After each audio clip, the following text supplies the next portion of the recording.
അപ്പോൾ സുഹൃത്തുക്കളെ, നമ്മൾ ഇന്ന് വന്നിരിക്കുന്നത് അഭിനവ് സുന്ദർ നായകൻ്റെ രണ്ടാമത്തെ സിനിമയായിട്ടുള്ള മോളിവുഡ് ടൈംസ് അതിൻ്റെ ഡിസ്കഷൻ്റെ ഭാഗമായിട്ടാണ്.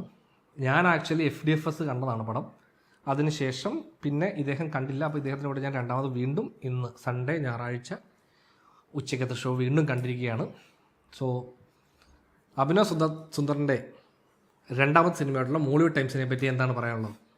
എന്റേതാണോ ആദ്യം പറയാന്ന് പറഞ്ഞു? അങ്ങനെയല്ല, അത് നിങ്ങൾ പറഞ്ഞു. അതായത് പടങ്ങളുണ്ടെന്ന് കുറച്ചധികം ചിന്തകളുണ്ട്. കാരണം ഇത് സിനിമാക്കാരെ കുറിച്ചുള്ള സിനിമ ആയതുകൊണ്ട് സിനിമ ചെയ്യാൻ ശ്രമിക്കുന്നവരെ പറ്റിയും ആഗ്രഹിക്കുന്നവരെ പറ്റിയും എല്ലാവരെ പറ്റിയുള്ള അപ്പം എനിക്ക് ഇതിൻ്റെ ഏറ്റവും വലിയ പോസിറ്റീവ് എനിക്ക് പേഴ്സണലി തോന്നിയത് ഇതിൻ്റെ റിലേറ്റബിലിറ്റിയാണ്. ഈ സിനിമാ മേഖലയായിട്ട് നിൽക്കുന്നവർക്കല്ല, ഈ ഒരു വളരെ പാഷനേറ്റ് ആയിട്ട് സിനിമയെ സമീപിക്കുന്നവർക്ക്. സിനിമ ജസ്റ്റ് ഒരു ലൈവ്ലിഹുഡ് ആണെങ്കിൽ അവർക്ക് ഒരുപാടൊന്നും റിലേറ്റ് ചെയ്യാൻ പറ്റില്ല. ബട്ട് സിനിമ എന്ന ആർട്ട് ഫോമിനോട് പാഷനേറ്റ് ആയിട്ട് ചെന്ന് എൻ്റെ സിനിമ എന്നും പറഞ്ഞ് ചെല്ലുന്നവരില്ലേ, അവർക്ക് റിലേറ്റബിൾ ആവാൻ ഒരുപാട് സീൻസ് ഉണ്ട്. പക്ഷേ ഒരു എൻ്റർടൈൻമെൻറ്റ് ഫാക്ടർ അല്ലെങ്കിൽ ഒരു സിനിമ കാണുന്നത് നമ്മളൊന്ന് റിലാക്സ് ചെയ്യാൻ ആ ലൈനിൽ സിനിമ കാണാൻ ചെല്ലുന്നവരെ സംബന്ധിച്ച് എനിക്ക് തോന്നുന്നു വലിയൊരു എക്സൈറ്റ്മെൻറ്റോടുകൂടി കണ്ടിരിക്കാൻ കുറച്ച് ബുദ്ധിമുട്ടുള്ള സിനിമയായിരിക്കും.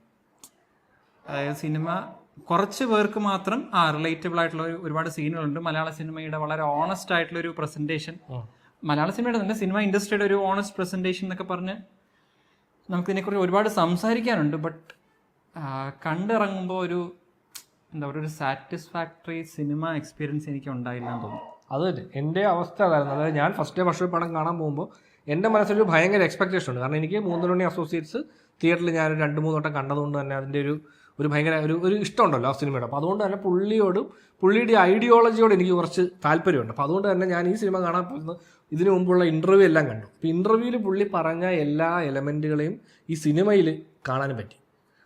അതുകൂടാതെ നമ്മൾ ഈ പറഞ്ഞ പോലെ നമുക്കുൾപ്പെടെ ഉള്ള അനുഭവങ്ങളും ഈ പുള്ളിയുടെ ഈ ചെറുപ്പകാലത്തെ കഥകളെല്ലാം കാണിക്കുന്ന സമയത്ത് പുള്ളി വന്ന അതേ വഴിയിലൂടെയും അല്ല ആ വഴിക്ക് സമാനമായ റൂട്ടിലൂടെയും നമുക്കും ഒരു യാത്രയുണ്ട്. അപ്പോൾ അതുകൊണ്ട് തന്നെ ഭയങ്കര റിലേറ്റബിൾ എലമെൻ്റ് ഉള്ളതുകൊണ്ട് തന്നെ കുറേ പടം ഇങ്ങനെ ആസ്വദിക്കാൻ പറ്റി എനിക്ക്.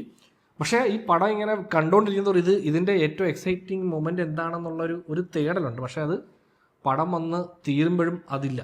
പടം ഇങ്ങനെ വന്ന് തീരുമ്പോൾ ഓക്കെ, ഒരു നല്ല സിനിമ അല്ലെ ഒരു വാച്ചബിൾ പടം കണ്ടു എന്നതിനപ്പുറത്തേക്കൊരു ഭയങ്കര എക്സൈറ്റിംഗ് ആയിട്ടുള്ള ഒരു പരിപാടി ആയില്ല. അതായിരുന്നു ഒരു പ്രശ്നമായിട്ട് തോന്നിയത്. വോൾട്ടേജിൻ്റെ കുറച്ച് പ്രശ്നങ്ങളുണ്ട്. ലൈറ്റുകൾ മിന്നും ഫ്ലിക്കർ ഈ പടത്തിന് വേണ്ടി ഹൊറർ മൂഡ് നമ്മൾ ക്രിയേറ്റ് ചെയ്യുന്നതല്ല, സർക്കാരിന്റെ ഓരോ കളികളാണ്. അപ്പോൾ അതുകൊണ്ട് ഇനി അങ്ങോട്ട് കുറച്ചധികം സ്പോയിലർ ടോക്കാണ്. അതെ. സോ പടം കാണാത്തവർ തിയേറ്ററിൽ പോയി സിനിമ കണ്ടിട്ട് വന്ന് ബാക്കി വീഡിയോ കാണുക.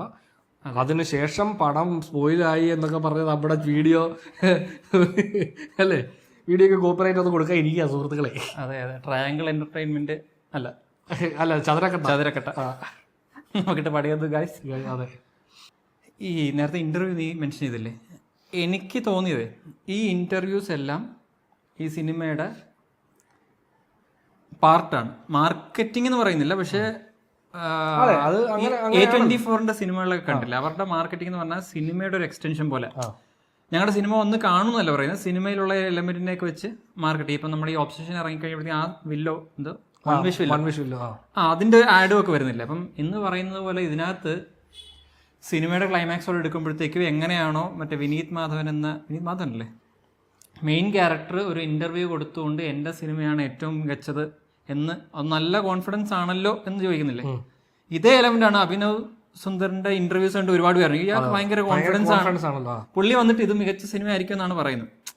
അതുപോലെ എക്സ്പീരിയൻസ് പ്ലസ് അപ്പം എനിക്ക് തോന്നുന്നു അത് ഒരു പരിധി വരെ പുള്ളി ജെനുവിനായിട്ടൊരു ഇന്റർവ്യൂ കൊടുക്കുന്നതിനോടൊപ്പം തന്നെ ഈ സിനിമയെ മാർക്കറ്റ് ചെയ്യാൻ വേണ്ടി മനഃപൂർവ്വം ഉണ്ടാക്കിയൊരു ടോക്കാന്ന് തോന്നുന്നു. അതെ, പക്ഷെ എനിക്ക് പുള്ളിയുടെ മറ്റേ മൂന്തലുണ്ണിയിലും പുള്ളിയുടെ ഇതേ സെയിം ഇത് തന്നെ. അതായത് പുള്ളി അന്നും ഇങ്ങനെയാണ് സംസാരിക്കുന്നത്. അപ്പോൾ അതുപോലെ ഫസ്റ്റ് പടം തന്നെ ഈ കോൺഫിഡൻസോടെ സംസാരിക്കുന്നത്. അപ്പോൾ ഇത് കണ്ടപ്പോൾ എനിക്ക് ബേസിക്കലി അങ്ങനെ വലിയ വ്യത്യാസം തോന്നിയില്ല. പുള്ളി ഇങ്ങനെയാണ്. കാരണം ഫസ്റ്റ് പടം മുതലേ പുള്ളിക്ക് ഇങ്ങനെ ഒരു പേര് വന്നു, ഏതാ ഓവർ കോൺഫിഡൻറ്റ് പ്ലസ് ഇച്ചിരി അഹങ്കാരമുണ്ട് എന്നുള്ള ലൈനിൽ പുള്ളിയെ എങ്ങനെ ടാഗ് ചെയ്തു. അപ്പോൾ പുള്ളി തന്നെ പറയുന്നുണ്ട്, പുള്ളിയെ പറ്റി പലരും പറയുന്നുണ്ട്, ഏതാ ഈ അഹങ്കാരമുണ്ട് അല്ലെങ്കിൽ ഈ ഓവർ കോൺഫിഡൻസ് ഉണ്ടെന്ന്. അപ്പൊ അത് തന്നെ പുള്ളി ഇവിടെ മെയിൻറ്റെയിൻ ചെയ്തു. അല്ല, ഇവിടെ കുറച്ചുകൂടെ എഫക്റ്റീവ് ആണ്. കാരണം ഓൾമോസ്റ്റ് ഒരു ബയോപിക് ലൈൻ, എന്റെ ബയോപിക് ഞാൻ തന്നെ എടുക്കുന്ന ഒരു ലൈനാണല്ലോ ഈ ഫേബിൾ മാൻസ് ഒക്കെ. കംപ്ലീറ്റ്ലി ബയോപിക് എന്ന് പറയാൻ പറ്റില്ല, വിത്ത് ഫിക്ഷൻ, ഒരുപാട് ഫിക്ഷൻ ഉള്ള ഇതിൽ. നമ്മൾ മുകുന്ദനുണ്ണി കണ്ടപ്പോൾ നമുക്ക് ഏറ്റവും ഇഷ്ടപ്പെട്ട എലമെന്റ്സിൽ ഒന്നായിരുന്നു ആ നറേഷൻ എന്ന് പറയുന്ന സംഭവം, വോയിസ് ഓവർ. അപ്പം അതിൻ്റെ വോയിസ് ഓവർ മാത്രമല്ല, അതിനകത്ത് യൂസ് ചെയ്ത് കുറച്ച് വേറെ എലമെന്റ് ആണ് ഈ സ്റ്റിക്ക് ഫിഗേഴ്സ് വെച്ചിട്ടുള്ള പരിപാടി.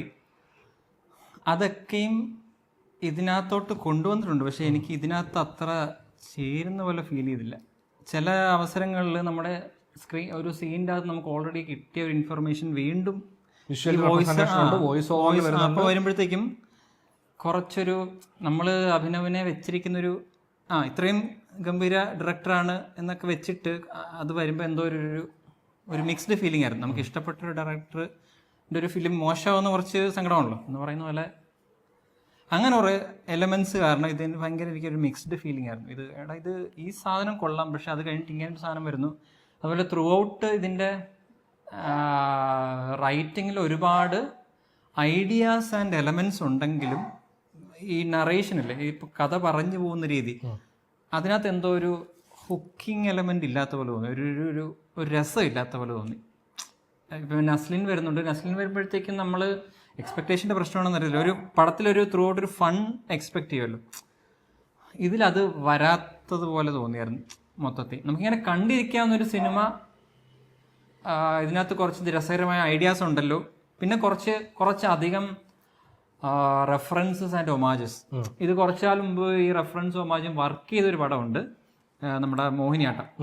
പക്ഷേ ഇതിനകത്ത് ഈ റെഫറൻസസ് എപ്പോഴും ഈ പുട്ടിന് പീര എന്ന് പറയുന്ന പോലെ, പക്ഷെ പീര മാത്രമായിപ്പോയി ഇതിനകത്ത്. ഈ ഒമാജസ് ഉണ്ട്, പക്ഷെ അതിൻ്റെ കീഴത്തെ ആ മെയിൻ സ്റ്റോറി ഇല്ലേ, അതത്ര ഇൻട്രസ്റ്റിംഗ് ആയില്ല. ഈ ഒമാജസ് ഒക്കെ നമ്മൾ കണ്ടപ്പോൾ നമുക്ക് മറ്റേ ഡീറ്റെയിൽസ് കാണുമ്പോഴത്തേക്കും ജുറാസിക് പാർക്കിൻ്റെ പോലത്തെ ആ എലമെന്റ്, പിന്നെ എം നൈറ്റ് ഷ്യാമളൻ്റെ ഒരു റെഫറൻസ് ഉണ്ട് ഡയലോഗിൽ മാത്രം. അത് അധികം ചെയ്ത് കണ്ടിട്ടില്ല. അതായത് ഞാൻ ഒരു I shattered like A glass, അങ്ങനത്തെ ഒരു സംഭവം ഉണ്ട്. അത് ഗ്ലാസ് എന്ന് പറഞ്ഞ സിനിമയുടെ റെഫറൻസ് അങ്ങനെ ഉദ്ദേശിച്ചിട്ടുണ്ടോ അറിയില്ല, പക്ഷെ അങ്ങനെ എനിക്ക് തോന്നിയത്. കാരണം എം നൈറ്റ് ഷ്യാമളൻ റെഫറൻസുകളുണ്ട്, ഈ പറയുന്ന മമ്മി റെഫറൻസ് ഉണ്ട്.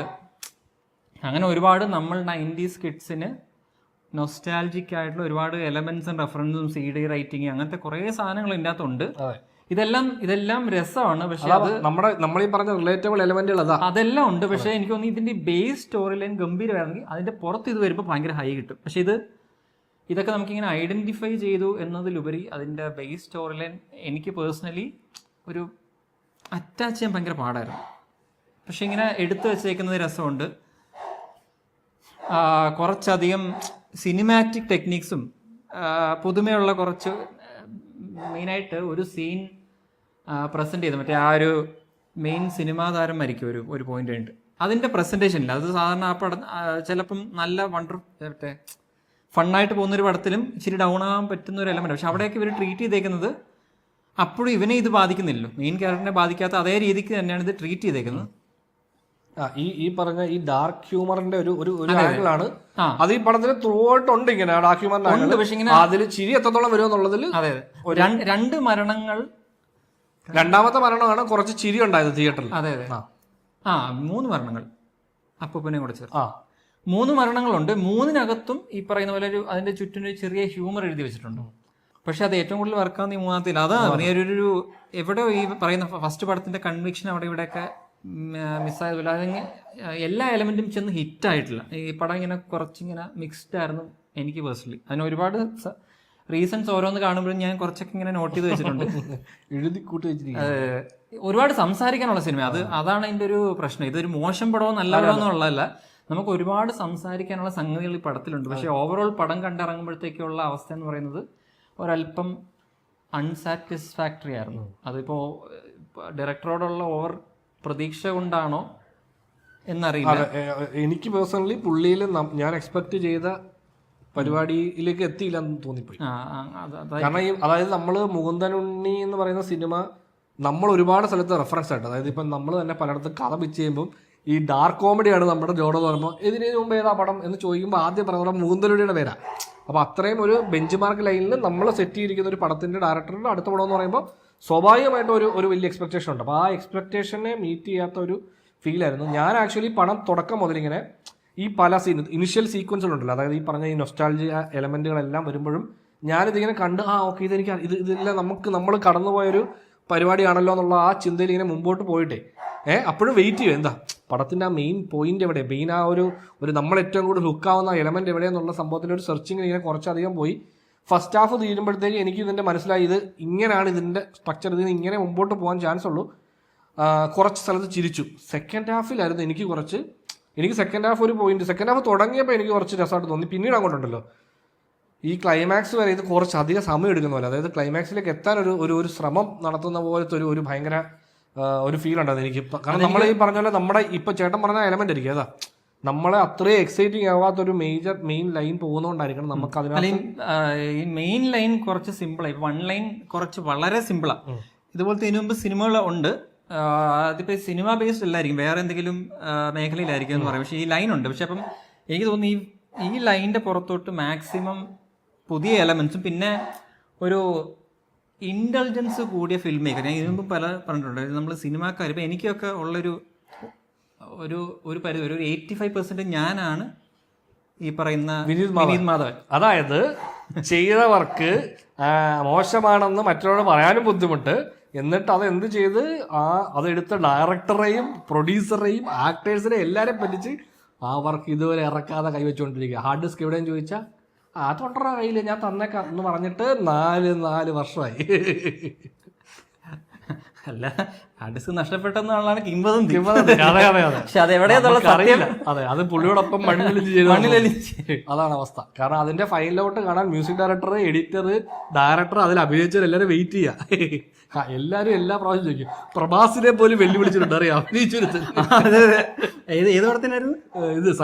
സലാറില് നമ്മുടെ കൂടെ ഇരിക്കുന്ന എന്റെ ബ്രദർ ഋതിൻ, അവൻ ആക്ച്വലി ഒരു ഷോർട്ട് ഫിലിം ചെയ്തത് ആക്ഷൻ ഷോർട്ട് ഫിലിമാണ്. അപ്പോൾ അത് ഈ പറഞ്ഞ പോലെ അതിൽ അഭിനയിച്ചിരിക്കുന്നത് നമ്മുടെ കുറച്ച് ഫ്രണ്ട്സൊക്കെ തന്നെയാണ്. അതിൽ ആക്ഷൻ കൊറിയോഗ്രാഫി ചെയ്ത് നമ്മുടെ ചാനലിൽ നമ്മളൊരു പോഡ്കാസ്റ്റ് ചെയ്തിരുന്നു. ജിതിൻ വക്കച്ചൻ എന്ന് പറഞ്ഞ പുള്ളിയെ വെച്ചിട്ടാണ്. അപ്പോൾ ഇവരെല്ലാവരും വർക്ക് ചെയ്ത ഒരു ആക്ഷൻ കോമഡി ഷോർട്ട് ഫിലിമാണ്.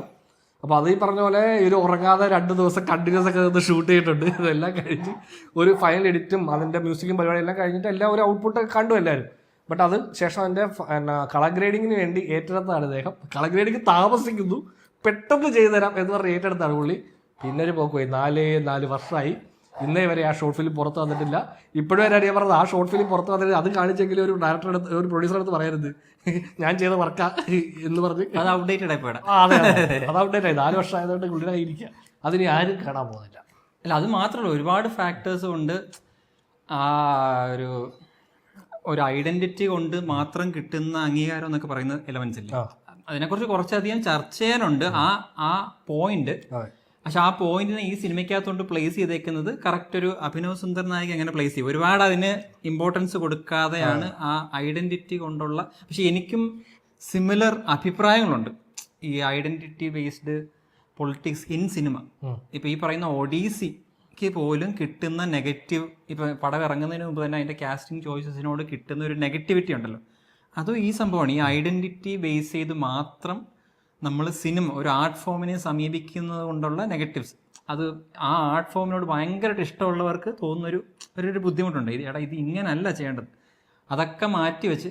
അതുകൊണ്ടാണ് ഇതിനകത്തെ ആ ക്യാരക്ടർ നായികയോട് വണ്ണം കുറയ്ക്കൂ എന്ന് പറയുന്നതിനെ ഫാറ്റ് ഷെയ്മിങ് ആയിട്ട് കാണുന്നത്. വേറൊരു ആംഗിൾ അതിനകത്ത് കാണാൻ ഒരു പെർട്ടിക്കുലർ സൊസൈറ്റിക്ക് പറ്റുന്നില്ല.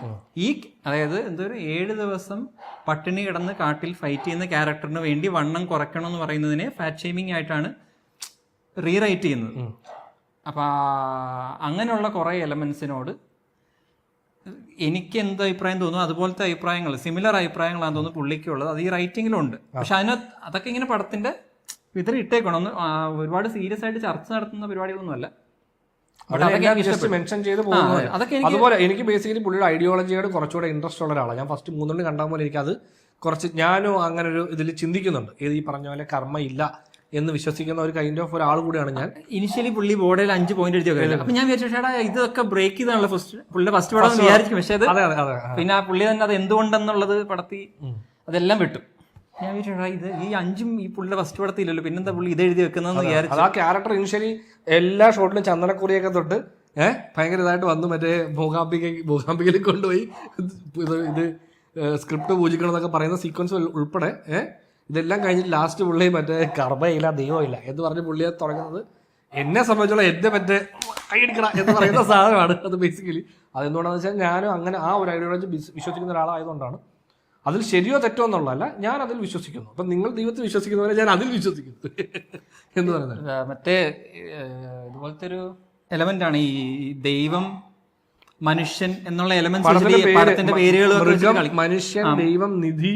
അതെ അതെ, അങ്ങനെ കുറച്ചധികം എലമെന്റ്സ് വെച്ച് പ്ലേ ചെയ്യുന്നുണ്ട്. ക്രിസ്റ്റഫർ നോളന്റെ മെൻഷനിങ് ഒരു പാട്ടിലെന്തോണ്ടല്ലേ, അദ്രിജോ പാടിയിരിക്കുന്ന റാപ്പിലുണ്ട്. അതിനകത്തുള്ള പോലെയാണ് പുള്ളി മറ്റേ നമ്മുടെ ഇന്റർസ്റ്റെല്ലാറിനകത്ത് ഇതുപോലെ മാൻ എന്നാണ് ആ വില്ലൻ എലമെന്റിന് പേരിട്ടേക്കുന്നത്. നമ്മുടെ ഒഡീസിലെ നായകൻ ചെയ്ത് നമ്മുടെ പേര് എന്ന് പറയുന്ന പോലത്തെ ഒരു എലമെന്റ് ആണ് ഇതിനകത്ത് പേരിടലൊക്കെ. ഈ വിനീത് എന്ന് പേരിട്ടത് എനിക്കൊന്ന് ഒമാജാൻ തോന്നുന്നു ഗുരുവിനോടുള്ള. അതായത് ആ ഒരു സീനുണ്ട്, വിനീതിനെ കൊണ്ട് വിളിപ്പിക്കുന്നുണ്ട്. വിനീത് മാധവൻ തോക്കാൻ പാടില്ല പറയുമ്പോ രസം. ഞാൻ ആക്ച്വലി ഈ വിനീത് ആക്ച്വലി ഫോൺ കോൾ ചെയ്യുന്നൊരു സീനല്ലേ, ആ ഫോൺ കോളിൽ ഞാൻ ആദ്യം കേട്ടപ്പം പെട്ടെന്ന് മുകുന്ദനുണ്ണിയുടെ സ്റ്റൈലില്ല പുള്ളി സംസാരിക്കുന്നത്. ശ്രദ്ധിച്ചോ, മുകുന്ദനുണ്ണി എങ്ങനെ സംസാരിക്കുന്നോ അതേ ഒരു മോഡിലാണ് പുള്ളി സംസാരിക്കുന്നത്. ഞാൻ പെട്ടെന്ന് വിചാരിച്ചു, അപ്പൊ പുള്ളി തന്നെ ആദ്യം പറഞ്ഞു ഇത് മറ്റേതോട്ട് ഒരു കണക്ഷൻ വന്നില്ല എന്ന് പറയുമ്പോൾ എന്റെ മനസ്സിൽ സിനിമാക്കാരുടെ ഒരു സിനിമ ഡയലോഗ് ആണല്ലോ ഇതാ, ഈ സിനിമയ്ക്കും എന്റെ മുമ്പത്തെ സിനിമയും തമ്മിൽ വ്യത്യാസമൊന്നുമില്ല, പക്ഷെ തിയേറ്ററിൽ വന്ന് കാണുമ്പോൾ ചില കണക്ഷൻസ് ഒരു യൂണിവേഴ്സ് ആ ഒരു പ്രതീക്ഷയിൽ നിന്നും ആൾക്കാരെ ഡിറ്റാച്ച് ചെയ്യാൻ വേണ്ടി. അതെ അതെ. അപ്പൊ അത് ഇനിഷ്യലി കേൾക്കുമ്പോൾ ഇത് നമ്മൾ എന്റെ തൊട്ടടുത്ത പുള്ളിക്കാരൻ മൂന്നനുണ്ണി പുള്ളിയുടെ ഭാര്യ ഇരിപ്പുണ്ട്. അപ്പൊ ഇങ്ങനെ മൂന്നനുണ്ണി എന്ന് ഇങ്ങനെ പുള്ളി പറയുന്നുണ്ട്. അപ്പൊ എനിക്ക് ഞാൻ ഓൾറെഡി പടം ഫസ്റ്റ് കണ്ടോണ്ടിരിക്കും, പിന്നെ മൂന്നനുണ്ണി ഉണ്ടമ്പരി അതൊക്കെ നോക്കിയിരുന്നു ഇപ്പൊ വരും എന്ന് പറഞ്ഞാൽ. കാരണം ഞാൻ ആദ്യം പടം കണ്ടോണ്ടിരുന്നപ്പോൾ എനിക്ക് ഈ ഫോൺ കോളിൽ മൂന്നനുണ്ണിയാണോ അതെന്താണ് അങ്ങനെ പുള്ളിയുടെ അങ്ങള്. അപ്പൊ ഫോൺ കോൾ പുള്ളി കട്ട് ചെയ്ത് ഏതൊരു വട്ടൻ എന്ന് പറഞ്ഞ് ഫുൾ കട്ട്. അപ്പൊ ഞാൻ വിചാരിച്ചു ഓക്കെ ജസ്റ്റ് വെറുതെ അത്ര ഉണ്ടായിരിക്കത്തുള്ളൂ പുള്ളി. പിന്നീടാണ് ഈ ക്യാരക്ടർ വന്നപ്പോൾ എനിക്ക് ഓക്കെ ഇത് പുള്ളി പിന്നെ എനിക്ക് ആ ഒരു കാര്യത്തിൽ വലിയ ഇതുണ്ട്. അതായത് ഈ ചെയ്ത പടത്തിന്റെ അതേ റെഫറൻസ് എടുത്ത് വെച്ച് പിന്നെ ഈ പടത്തിനകത്ത് ചെയ്യാതെ പുള്ളി അവരെയൊക്കെ വീണ്ടും കൊണ്ടുവന്ന് പുതിയൊരു പടമാക്കി അങ്ങനെ ചെയ്യുമല്ലോ. ഏതാ മനസ്സിലായി, ഈ കണക്ഷൻ ഉണ്ടാക്കാനുള്ള ശ്രമവും നടത്താത്തത് നല്ലൊരു കാര്യം. ഭാവിയിൽ നടത്തുമെന്ന് അറിയില്ല. പക്ഷെ ഈ എലമെന്റ് അതായത് മറ്റേ പടത്തിൽ വർക്ക് ചെയ്ത ഒരു എലമെന്റിനെ എടുത്ത് ഇതിനകത്ത് കുറച്ച് ഓവർ യൂസ് ചെയ്തിട്ടുണ്ട്. അതായത് ഈ നറേഷൻ, അതായത് നമുക്ക് ആവശ്യമുള്ളിടത്ത് നറേഷൻ, ഈ മൈൻഡ് വോയിസ്. അതായത് ഒരുപാട് വീഡിയോയിൽ ചേട്ടൻ പറഞ്ഞ സംഭവം, അതായത് ചേട്ടന് ഇഷ്ടമല്ലാത്തൊരു എലമെന്റ് ആണ് വോയിസ് ഓവർ. അതിന്റെ മോശം യൂസേജ്. അതെ, മോശം യൂസേജ് ഉണ്ട്. ഇതേ സിനിമയ്ക്കകത്ത് തന്നെ അതിന്റെ അകത്ത് മോശം യൂസേജ് ഉണ്ട്. അതിനെ പുതിയ രീതിയിൽ അവതരിപ്പിക്കുന്നു. അതായത് വേറൊരാളുടെ മൈൻഡ് വോയിസ് ഇവൻ കേൾക്കുന്നുണ്ട്. ഇവൻ കേൾക്കുന്നല്ല, ഇവന്റെ മൈൻഡ് വോയിസ് വേറെ ആൾ കേൾക്കുന്നുണ്ട്. മറ്റേ നമ്മുടെ മറ്റേ ആളുകൾ എങ്ങനെ ചിന്തിക്കുന്നു എനിക്ക് മനസ്സിലാവും പറഞ്ഞിട്ട് സംഗീതന്റെയും ഒക്കെ മൈൻഡ് വോയിസ് ഇവൻ കേൾക്കുന്നില്ല. അങ്ങനെ ഒരു എലമെന്റ് ഉണ്ട്. അതേപോലെ തന്നെ ഇവന്റെ മൈൻഡ് വോയിസിന് ആൻസർ ചെയ്യുന്ന പോലെ മറ്റേ ഇവൻ സംസാരിക്കുന്നുണ്ട്. ആര് അത് ഷറഫ് സംസാരിക്കുന്നുണ്ട്. അതുപോലെ ഈ മൈൻഡ് വോയിസ് എന്ന് പറയുന്നത് ഒരു ക്യാരക്ടർ ചിന്തിക്കുന്നതിനെ പ്രസന്റ് ചെയ്യാൻ പല രീതികളുണ്ട്. ഒന്ന് ഈ മൈൻഡ് വോയിസ്, നറേഷൻ എന്നൊക്കെ പറയുന്ന പോലെ തന്നെ ഷറഫിന് ഒരു സാധനം കൊടുത്തിട്ടുണ്ട്. ഇത് പേഴ്സണൽ ഡയറി അങ്ങനത്തെ ഒരു സാധനമല്ലേ, പുള്ളിയുടെ ചിന്തകളെ പേഴ്സണൽ ടേപ്പ് എന്ന് പറഞ്ഞ എലമെന്റ്. അത് പുള്ളി ഷൂട്ട് ചെയ്യുന്നതാണോ അങ്ങനെയൊന്നും കാണിക്കുന്നില്ല, പക്ഷെ പുള്ളിയുടെ മൈൻഡ് വോയിസിന് വേറെ രീതി പ്രസന്റ് ചെയ്തിട്ടുണ്ട്. പുള്ളിയുടെ ചിന്ത എന്താണെന്നുള്ളത് നമുക്ക് വിഷ്വലൈസ് ചെയ്യാൻ വേണ്ടിയിട്ട് പുതിയൊരു എലമെന്റ് അതൊക്കെ എനിക്ക് ഇഷ്ടപ്പെട്ടു. പക്ഷെ ഈ നറേഷൻ എന്ന് പറയുന്നത് കുറെ കാലങ്ങളായിട്ട് യൂസ് ചെയ്ത് വരുന്നതാണ്. അത് ഇതിനകത്ത് എനിക്ക് മറ്റേ മുകുന്ദനുണ്ണിക്കകത്ത് പെർഫെക്റ്റ് ആയിട്ട് പോയി വീണു. പക്ഷെ ഇതിനകത്ത് അതെന്തോ വർക്കായില്ല. എനിക്ക് മുകുന്ദനുണ്ണി ഒരുപാട് എക്സ്പോസിഷൻ ഉണ്ടായിരുന്നു ഈ വോയിസ് ഓവറിനകത്ത് കുറച്ചധികം. ഇത്ര എക്സ്പ്ലെയിൻ ചെയ്യേണ്ട കാര്യമില്ല. അതും അഭിനവ് സുന്ദർ നായക് ഒരു എഡിറ്റർ കൂടിയാണ്. അപ്പൊ അദ്ദേഹം സെക്കൻഡ് ഫിലിമാണ്. ഇദ്ദേഹം ഇതെല്ലാം ബ്രേക്ക് ചെയ്ത പടമാണ് ആദ്യം ചെയ്തു വെച്ചത്. അപ്പം ഞാൻ ആലോചിക്കുന്നത് ഈ പടത്തിൽ എന്തുകൊണ്ട് പുള്ളി ഇത്ര എക്സ്പോസിഷൻ ആയിട്ടുള്ള ഈ ഡയലോഗിൽ, അത് എസ്പെഷ്യലി ഈ മൈൻഡ് വോയിസിനകത്ത് വന്നത് ഞാൻ ആലോചിക്കുകയും ചെയ്തു. ഇതന്ന് നമ്മൾ മുകുന്ദനുണ്ണി ഇറങ്ങിയ സമയത്ത് അതിനകത്ത് ഭയങ്കരമായിട്ട് ഇഷ്ടപ്പെട്ട എലമെന്റാണ് ഈ മൈൻഡ് വോയിസിന്റെ പരിപാടി. അപ്പം അതിന്റെ ഇനിഷ്യൽ സ്ക്രിപ്റ്റില് ഇതില്ല എന്നൊരു സംഗതി പിന്നീട് പുള്ളി ഇന്റർവ്യൂസ് പറഞ്ഞു. പോസ്റ്റിലാണ് അത് വർക്ക് ചെയ്യുന്നത്. അപ്പൊ ഇത് എനിക്ക് അന്ന് ഭയങ്കര ഡൗട്ടുള്ള കാര്യം, ആ കൺവിക്ഷൻ ഉണ്ടല്ലോ. അതായത് ഞാൻ ഈ സിനിമ ചെയ്ത് കഴിഞ്ഞാൽ അതിന്റെ ഫൈനൽ എഡിറ്റ് കണ്ടോണ്ടിരിക്കുകയാണ്, ഏത് വിത്തൗട്ട് ഈ വോയിസ് ഓവർ. അതെ, ആ സ്ക്രിപ്റ്റ്, അപ്പം ആ സ്ക്രിപ്റ്റിന്റെ വാല്യൂ അതെങ്ങനെ, അപ്പൊ എന്തായിരിക്കും അതിനകത്ത് പുള്ളി ഏറ്റവും കൂടുതൽ എക്സൈറ്റ് ചെയ്ത്. അതെ, അതെനിക്ക് ഭയങ്കര ഡൗട്ടായിരുന്നു. കാരണം ആ മൈൻഡ് വോയിസ് ആണ് ആ പടത്തിന്റെ USPs-ൽ ഒന്ന്. അതല്ലാതെ രസകരമായ ഒരു ബ്ലാക്ക് കോമഡി ആണെങ്കിലും അതില്ലാത്ത പടം കുറച്ച് ആവറേജ് ഫിലിമായിട്ട് തന്നെ തോന്നാൻ ചാൻസ് ഉണ്ട്. എനിക്ക് തോന്നുന്നു ഈ പടത്തിനകത്ത് അത് ഇല്ലെങ്കിൽ ബെറ്റർ ആയാലും തോന്നി. ഈ നറേഷൻ ഇത്രയധികം കാരണം ഇത് ഫസ്റ്റ് ഹാഫ് എനിക്ക് നേരെ തിരിച്ചായിരുന്നു. സെക്കൻഡ് ഹാഫ് കുറച്ചും കൂടെ സംഭവങ്ങൾ ഈ ഫസ്റ്റ് ഹാഫും സെക്കൻഡ് ഹാഫിൻ്റെ പകുതി വരെയും ഓൾമോസ്റ്റ് എനിക്ക് പറയാം എൻ്റെ ഒരു ലൈഫായിട്ട് ഭയങ്കര മാച്ചിങ്ങാണ്. ഞാനും ഈ പൊതുവെ ഒരു പർട്ടിക്കുലർ വിഷയത്തിന് വേണ്ടി കഥ എഴുതുമ്പം എനിക്ക് ഏറ്റവും ഇൻട്രസ്റ്റിംഗ് ആയിട്ടുള്ള എലമെൻ്റ് അതിൻ്റെ പ്രീ പ്രൊഡക്ഷനാണ്. അതിനെ പഠിക്കണം. നമ്മളിപ്പോൾ എന്തോ ഇപ്പോൾ കമ്മ്യൂണിസ്റ്റ് ഒരു പടം എഴുതുക, അല്ലെങ്കിൽ ഇപ്പം ഒരു വിശ്വാസിയുടെ പടം, അല്ലെങ്കിൽ അയ്യപ്പനെ കുറിച്ച് പടം എഴുതുമ്പം ഇതിനു മുമ്പ് കണ്ട സിനിമകളിൽ ഇല്ലാത്ത എലമെൻറ്റ്സ് എവിടുന്നെങ്കിലും എക്സ്പ്ലോർ ചെയ്ത് കൊണ്ടുവന്ന് വെക്കണം. ഈ എക്സ്പ്ലോർ ചെയ്യുമ്പോൾ നമ്മൾ ഒരുപാട് സാധനങ്ങൾ പഠിക്കും. അതെ. എൻ്റെ ഒരു വൃത്തിയായിട്ട് നിർബന്ധം എന്ന് വെച്ചാൽ ഈ പഠിച്ച എല്ലാം എനിക്ക് ഇൻട്രസ്റ്റിംഗ് ആണ്. ഇവിടെ ഇതൊക്കെ രസമുണ്ടല്ലോ, ഇതിനെ എല്ലാത്തിലും ഞാൻ സ്ക്രിപ്റ്റിനകത്ത് കുത്തി നിറയ്ക്കാൻ നോക്കും. അത് ഒരു ഡോക്യുമെൻ്ററിക്കകത്ത് ഓക്കെയാണ്, മാക്സിമം ഇൻഫർമേഷൻ വരുന്നത്, അല്ലെങ്കിൽ വേറെ ഫോർമാറ്റുകൾക്കൊക്കെ ഓക്കെയാണ്. സിനിമയ്ക്ക് അത് ഓക്കെ അല്ല. അത് മനസ്സിലാക്കണം. ആ റൈറ്റിങ്ങിലേക്ക് പോളിഷ് ചെയ്യാൻ ഭയങ്കര പാടാണ്. എനിക്ക് അതുകൊണ്ടാണ് ഒരു പോയിന്റ് ഞാൻ ഈ റൈറ്റിംഗ് എന്ന പ്രോസസ്സ് വിട്ടത്. കാരണം അതെനിക്ക് ഭയങ്കര പാടാണ്. ഞാൻ ഈ അറിവുകളെല്ലാം എനിക്ക് ഷെയർ ചെയ്യണം. ഞാൻ ഇതൊക്കെ ഇതിനെക്കുറിച്ച് ഞാൻ അറിഞ്ഞു, നിങ്ങൾക്ക് അറിയണ്ടേ എന്നുള്ളതാണ്. കുറച്ച് കാര്യം പഠിപ്പിച്ചു തരാം. അതെ, നിങ്ങൾക്ക് കുറച്ച്. പക്ഷേ എല്ലാ ഓഡിയൻസും അത്രയും പറയൂ, ഇൻഫർമേഷൻ തരൂ എന്നുള്ള ലൈനിലല്ല സിനിമ ഹാളിലേക്ക് കയറുന്നത്. പക്ഷേ ഈ സിനിമ കണ്ടപ്പോൾ എനിക്ക് തോന്നി അങ്ങനെ ഒരു പരിധി വരെ അങ്ങനെ ഒരു റൈറ്ററാണ് പുള്ളി അഭിനവ് അല്ല രാമൂസിലാണ് തിരക്കഥ എഴുതിയിരിക്കുന്നത്. പുള്ളിയുടെ ചെയ്തിട്ടുണ്ടാവണം എന്നാണ് ഈ സംഗതികൾ. ഇപ്പം നമ്മൾ സിനിമയിൽ കേൾക്കുന്ന വാക്കുകൾ, ഒരു സിനിമ എങ്ങനെയാണ് ഉണ്ടാക്കുന്നതെന്ന് ഉള്ള എന്തായിരുന്നു മിസ്ഡയറക്ഷൻ, ഈ സംഭവങ്ങളൊക്കെ ഇല്ലേ, ഇതൊക്കെ ബിൽഡപ്പ്, മിസ്ഡയറക്ഷൻ, ഇതൊക്കെ ഒരു പരിധി വരെ പറഞ്ഞു പോകുന്നുണ്ട്. സ്ക്രിപ്റ്റ് റൈറ്റിങ്ങും ഡയറക്ഷനും ഒക്കെ അറിയാവുന്ന ഒരു വലിയ ഓഡിയൻസ്, അതിൽ ഇൻട്രസ്റ്റ് ഉള്ള വലിയ ഓഡിയൻസിനും മനസ്സിലാവുന്ന രീതിക്ക് വരെ അത് പ്രസന്റ് ചെയ്തിട്ടുണ്ട്. പക്ഷേ ഒരു നോർമൽ ഓഡിയൻസിന് അതിൻ്റെ ഒരു ഹൈ കിട്ടത്തക്ക രീതിയിലല്ല അതിൻ്റെ സിനിമയിലെ പ്രസന്റേഷൻ. അവർക്ക് ഇത് കാണുമ്പോഴത്തേക്കും സിനിമാക്കാരുടെ എന്തൊക്കെയോ സംഭവങ്ങൾ നടക്കുന്നു, സിനിമയിൽ നമ്മൾ ഇതുവരെ കേൾക്കാത്ത കുറച്ച് എലമെന്റ് വരുന്നു എന്നുള്ളതിലുപരി അത് ഒരു നോർമൽ ഓഡിയൻസിലേക്ക് കണക്ട് ചെയ്യുന്ന രീതിയിൽ എഴുതി വെക്കാൻ സാധിച്ചിട്ടില്ല എന്ന് എനിക്ക് തോന്നി. ഇപ്പം നമുക്ക് പോലും ഇത് റിലേറ്റബിൾ ആണ്. ഈ മിസ്ഡയറക്ഷൻ്റെ കാര്യമൊക്കെ നമ്മൾ കേട്ടിട്ടുണ്ട്, നമ്മൾ പഠിക്കുമ്പോൾ. പക്ഷെ അത് എന്താ പറയുക, അതിനൊരു അതാ ഞാൻ വിചാരിച്ചത് ആ എലമെന്റിനെ ഇവര് റീയൂസ് ചെയ്ത് പടത്തിന്റെ, അതായത് അത് നമ്മളിപ്പോ ഈ പടത്തില് സംഗീതം എടുക്കുന്ന ആദ്യത്തെ പടത്തിന്റെ ഷെക്കോഫ്സ് കണ്ടെന്നാണ്. അപ്പോൾ ഈ മിസ്ഡയറക്ഷൻ, ബിൽഡപ്പ് ആൻഡ് മിസ്ഡയറക്ഷൻ എന്ന് പറയുന്ന ആ എലമെന്റിനെ ഇവര് റീയൂസ് ചെയ്ത് പടത്തിന്റെ ടുവേർഡ്സ് എൻഡില് അവൻ ചെയ്യുന്നത് രാക്ഷസനല്ലേ, രാക്ഷസൻ.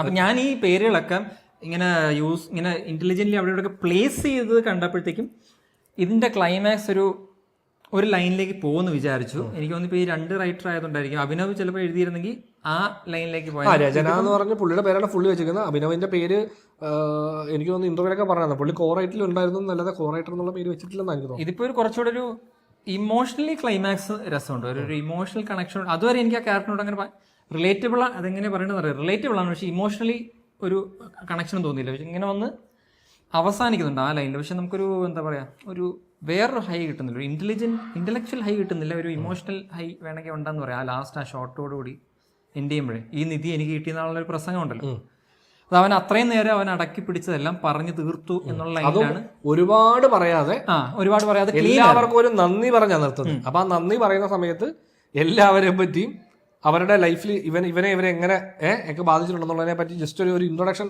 അത് ഒറ്റ ലൈനിലേക്കാണ് പറയുന്നത്. അതായത് മറ്റേ സംഗീതത്തിനെ പറ്റി പറയുന്നില്ലേ, എന്താ സ്റ്റൈല് കോപ്പി അടിച്ച് സിനിമ ചെയ്ത് സൂപ്പർ ഹിറ്റ് ആയിട്ടുള്ള എന്ന് പറഞ്ഞിട്ടാണ് ഇവരെ അങ്ങനെ ഓരോരുത്തരെ ഇൻട്രൊഡ്യൂസ് ചെയ്ത് താങ്ക്സ് പറയുന്നു. അത്രേ ഉള്ളൂ. ഞാൻ വിചാരിച്ച് ഈ യൂഷ്വൽ സിനിമയിൽ ലാസ്റ്റ് മൈക്ക് കിട്ടുമ്പോഴത്തേക്കും ഫസ്റ്റ് സീനിൽ ഇവന് മൈക്ക് കൊടുക്കാതെ മറ്റവൻ സംസാരിച്ചു, ഇനി ഇവന്റെ ഊഴമാണ്, ഇവന് സംസാരിച്ചിട്ട് കുറച്ചധികം സംസാരിക്കുമായിരിക്കും. പക്ഷെ ഇത് വളരെ വളരെ 2-3 ഡയലോഗിൽ അത് തീർത്തു. അതും എനിക്ക് ഇഷ്ടപ്പെട്ടു. അത് കണ്ടപ്പോൾ ഞാൻ ആലോചിച്ചു, പടം തുടങ്ങി ഇങ്ങനെ പോകുമ്പോഴത്തേക്കും എനിക്ക് ഏറ്റവും ഇൻട്രസ്റ്റിംഗ് ആയിട്ട് തോന്നിയ ആദ്യത്തെ സീനെന്ന് വേണേൽ പറയാം. അതിന് മുമ്പ് എന്താ ഉണ്ടെന്ന് ഞാൻ മറന്നുപോയി. അതായിരുന്നു ആ സ്റ്റേജ് സീക്വൻസ്. അതായത് നമ്മൾ സിനിമയിൽ നമ്മൾ എന്തൊക്കെ കൊണ്ടുവന്നു, ആളുകൾ നമ്മുടെ കഴിവ് കൊണ്ട് അംഗീകരിക്കും എന്ന് വിചാരിച്ച് കൊണ്ടുവന്ന് അതല്ല അങ്ങേറെ ആക്ച്വലി കിട്ടുന്നെന്നുള്ളതിന്റെ ഫസ്റ്റ് റെഫറൻസ് കിട്ടുന്ന സീനാണ്. പക്ഷെ അതുപോലും എനിക്ക് ഗംഭീര സീൻ എന്ന് പറയാനില്ല, ബട്ട് ഏറ്റവും ഇൻട്രസ്റ്റിംഗ് ഫസ്റ്റ് സീനാണ്. പിന്നെ അതേപോലെ ഇൻട്രസ്റ്റിംഗ് ആയിട്ടുള്ള സീക്വൻസ് ആണ് മറ്റോ പടം കാണിക്കുന്ന ആ സീൻ. അത് കഴിഞ്ഞിട്ടുള്ള ആ സംഭവമില്ലേ, അതായത് നീ എന്നെ കോപ്പി അടിക്കുകയല്ല ചെയ്തത്, നീ എന്നെ ഡിസ്ട്രോയ് ചെയ്യുക ചെയ്തത്. അതായത് ഈ വേറൊരാളുടെ സംഭവം എടുത്ത് ചെയ്യുന്നത് പോലെ തന്നെ അയാളെ ഡിസ്ട്രോയ് ചെയ്യുന്ന സംഭവമാണ് അയാളുടെ സ്റ്റൈല് എല്ലാം. അത് പറഞ്ഞു കേട്ടപ്പോൾ ഞാനീ ആലോചിക്കാം, നമ്മൾ ആരുടെയൊക്കെ സ്റ്റൈലാണ് കണ്ട എല്ലാ സിനിമാക്കാരുടെയും. മറ്റേ ക്വിന്റൻ ടാരന്റീനോ പറഞ്ഞ പോലെ I steel from every movie ever made എന്ന് പറഞ്ഞ് പുള്ളിയുടെ ഒരു കോട്ട് ഉണ്ടല്ലോ. എന്നിട്ട് മറ്റേ നേരത്തിന്റെ സ്റ്റാർട്ടിങ്ങിൽ പുള്ളി അൽഫോൺസോ തന്നെ ഈ കോട്ട് വെച്ചിട്ട് താഴെ ഐ എഗ്രി ടു ദിസ് എന്ന് പറഞ്ഞിട്ട് പുള്ളി എഴുതിയിട്ടുണ്ട്. ഞാനപ്പോൾ ആലോചിച്ച് ഫസ്റ്റ് ഷോർട്ട് ഫിലിം ചെയ്തപ്പോൾ ഞാൻ ആ എടുത്ത് വെച്ചിട്ട് അൽഫോൺസോ തന്നെ എഗ്രി ചെയ്ത് തൊട്ട് താഴെ ഞാനും ഇത് ഞാനത് വെച്ചിട്ടുണ്ട്. നമ്മുടെ ഫസ്റ്റ് ഷോർട്ട് ഫിലിമിൽ ആ ഒരു ഇത് വെച്ചിട്ടുണ്ടെന്ന് എനിക്ക് തോന്നുന്നു. ഈ അറിഞ്ഞുകൊണ്ട് കോപ്പി അടിക്കുന്നതും നമ്മളെ അറിയാതെ ഇൻഫ്ലുവൻസ് ചെയ്യുന്ന സംഗതികളും ഉണ്ട്. എനിക്ക് അങ്ങനെ തോന്നിയിട്ടുണ്ട്. കാരണം ഇപ്പം മോഹിനിയാട്ടം കാണുന്ന ഒരു 100 ഫിലിം മേക്കർ ഉണ്ടെങ്കിൽ അതിനകത്ത് ഒരു 25 പേരെ ആ സിനിമ ഇൻഫ്ലുവൻസ് ചെയ്യും. ഈ 25 പേര് ഏകദേശം റഫ്ലി ഒരു 3.5 മാസത്തിനുള്ളിൽ സിമിലർ ഒരു സ്ക്രീൻ പ്ലേ ആയിട്ട് വരും. കോയിൻസിഡൻസ് ആണ് ഈ സിനിമയ്ക്കകത്ത് പറയുന്നത്. കോയിൻസിഡൻസിനെ കുറിച്ച് ഡെഫിനിഷനൊക്കെ സ്ക്രീനിൽ എഴുതി വരുവാണ്. അപ്പം അങ്ങനെയാണ് പുള്ളി ഓപ്പറേറ്റ് ചെയ്യുന്ന സിനിമ. അതായത് ഈ ഡെഫിനിഷൻ ഞങ്ങളുടെ പടത്തിലുണ്ട് എന്ന് പറയുന്നത് അതിനൊരു ഒരുപാട് സട്ടിലായിട്ടല്ല, വളരെ സ്ട്രോങ് ആയിട്ട് ട്രീറ്റ് ചെയ്ത് അതിനൊരു അപ്പൊ ഇത് കോയിൻസിഡൻഷ്യലിയും സംഭവിക്കാം. ഈ പറയുന്ന ഇൻഫ്ലുവൻസും പരിപാടികളും ഒക്കെ നമ്മളെ വല്ലാണ്ട് എക്സൈറ്റ് ചെയ്യുന്ന ഒരു സാധനമാണല്ലോ നമ്മൾ റീക്രിയേറ്റ് ചെയ്യാൻ ശ്രമിക്കുന്നത്. അതിപ്പം അവനെ ഞാൻ ആ ഒരു കണ്ണിങ് ഈ ഡിസ്റ്റിങ്ഷൻ എന്ന് പറഞ്ഞാൽ നമ്മുടെ ഇന്റൻഷനാണ്. എന്റെ ഇന്റൻഷൻ നിന്നെ കോപ്പി അടിച്ചൊരു പടം അങ്ങനത്തെ ഒരു ക്യാരക്ടറാണ് ഷറഫുദ്ദീൻ. അതുകൊണ്ടാണ് 2 ക്യാരക്ടറായിട്ട് ഇതിനെ സ്പ്ലിറ്റ് ചെയ്തേക്കുന്നത്. ഈ ഷറഫുദ്ദീന്റെ ഉദ്ദേശം കലയുണ്ടാക്കലല്ലോ. എനിക്ക് ആ റെക്കഗ്നീഷൻ എന്തോ പറയുന്ന ആ വാക്കെന്തോ യൂസ് ചെയ്യാം, റെപ്യൂട്ടേഷൻ. എനിക്ക് ആ റെപ്യൂട്ടേഷൻ മതി. അതിന്റെ എഫേർട്ട്, അതെ, മഹത്വം എന്തോ ഒരു സാധനം ഉണ്ടല്ലോ. അതെ. അപ്പം അതിനുവേണ്ടി ഫൈറ്റ് ചെയ്യുന്ന ആളുണ്ട്. ഈ മഹത്വം, അതിനുവേണ്ടിയിട്ടുള്ള ഈ എഫേർട്ട് വേറൊരാളെടുത്താലും അത് വാങ്ങാൻ കഴിവുള്ളവരും ഒക്കെയാണ്. സക്സസ്ഫുൾ ഫോളോ എന്നാണ് അച്ഛൻ പറഞ്ഞു കൊടുക്കുന്നത്. അതെ. അപ്പം പക്ഷെ പടത്തിന്റെ എൻഡിങ്ങിൽ നേരെ തിരിച്ചുണ്ടാവും. രണ്ടുപേരും എന്നിട്ട് ഈ 2 രീതിയിൽ മഹത്വം അച്ചീവ് ചെയ്യാൻ ശ്രമിക്കുന്നവർ. ഒന്ന് നമ്മുടെ നായകനും ഒന്ന് ഷറഫുദ്ദീന്റെ ക്യാരക്ടറും. രണ്ടും മഹത്വത്തിന് വേണ്ടിയാണ് ഫൈറ്റ് ചെയ്യുന്നത്. ഇവർ രണ്ടും ലാസ്റ്റ് ഒരു പോയിന്റിൽ ഫേസ് ടു ഫേസ് വരുമ്പോഴത്തേക്കും ലൈറ്റിങ് അത് ചോയ്സ് ആണോ എന്ന് അറിയില്ല. ഇവന്റെ ഫേസ് മൊത്തം റെഡായിട്ട് ഷറഫുദ്ദീന്റെ ഫേസ് ടു ഫേസ് വരുന്നിട്ട് മറ്റേ ആള് ഓക്കെ ഞാൻ കീഴടങ്ങി, എനിക്കത് അങ്ങനെ പറ്റത്തില്ല എന്ന് പറയുന്നു. ഞാൻ മറ്റെന്തോ paradise failed people's losers paradise. അപ്പം നമ്മൾ വിചാരിക്കും ഓക്കെ ഈ 2 ക്യാരക്ടറും ഫെയിൽ ചെയ്യുന്ന അങ്ങനെയൊക്കെ സംഭവിക്കാം ഇങ്ങനത്തെ പടങ്ങളിൽ. അപ്പം പക്ഷെ ഒരു കാലത്ത് അംഗീകരിക്കപ്പെടും എന്ന് പറയുന്ന പോലെയാണ് ഈ കഴിവുള്ള ഒബ്സസീവ്ലി പാഷനേറ്റ് ആയിട്ടുള്ള ഇവന്റെ പടം. ഒരിക്കൽ നിങ്ങൾ എന്നെ കൊണ്ടാടും. അതെ. അപ്പം അങ്ങനെ ഒരു സംഭവമൊക്കെ ഇതിനകത്ത് ഉണ്ടെന്ന് തോന്നുന്നു. നമ്മളിങ്ങനെ ചികഞ്ഞ് നോക്കിയാൽ കുറച്ചധികം ബ്രില്യൻസ് ഉണ്ട്. ഞാനിപ്പോൾ 2 വട്ടം ഫിലിം കണ്ടു. പക്ഷെ 2ാമത്തെ കാഴ്ചയിൽ എനിക്ക് പടം കുറച്ചുകൂടെ എന്താ പറയാ, എനിക്ക് ഫോളോ ചെയ്യാൻ പറ്റിയില്ല. ഞാൻ കുറച്ചുകൂടെ ക്ഷീണിതനായി.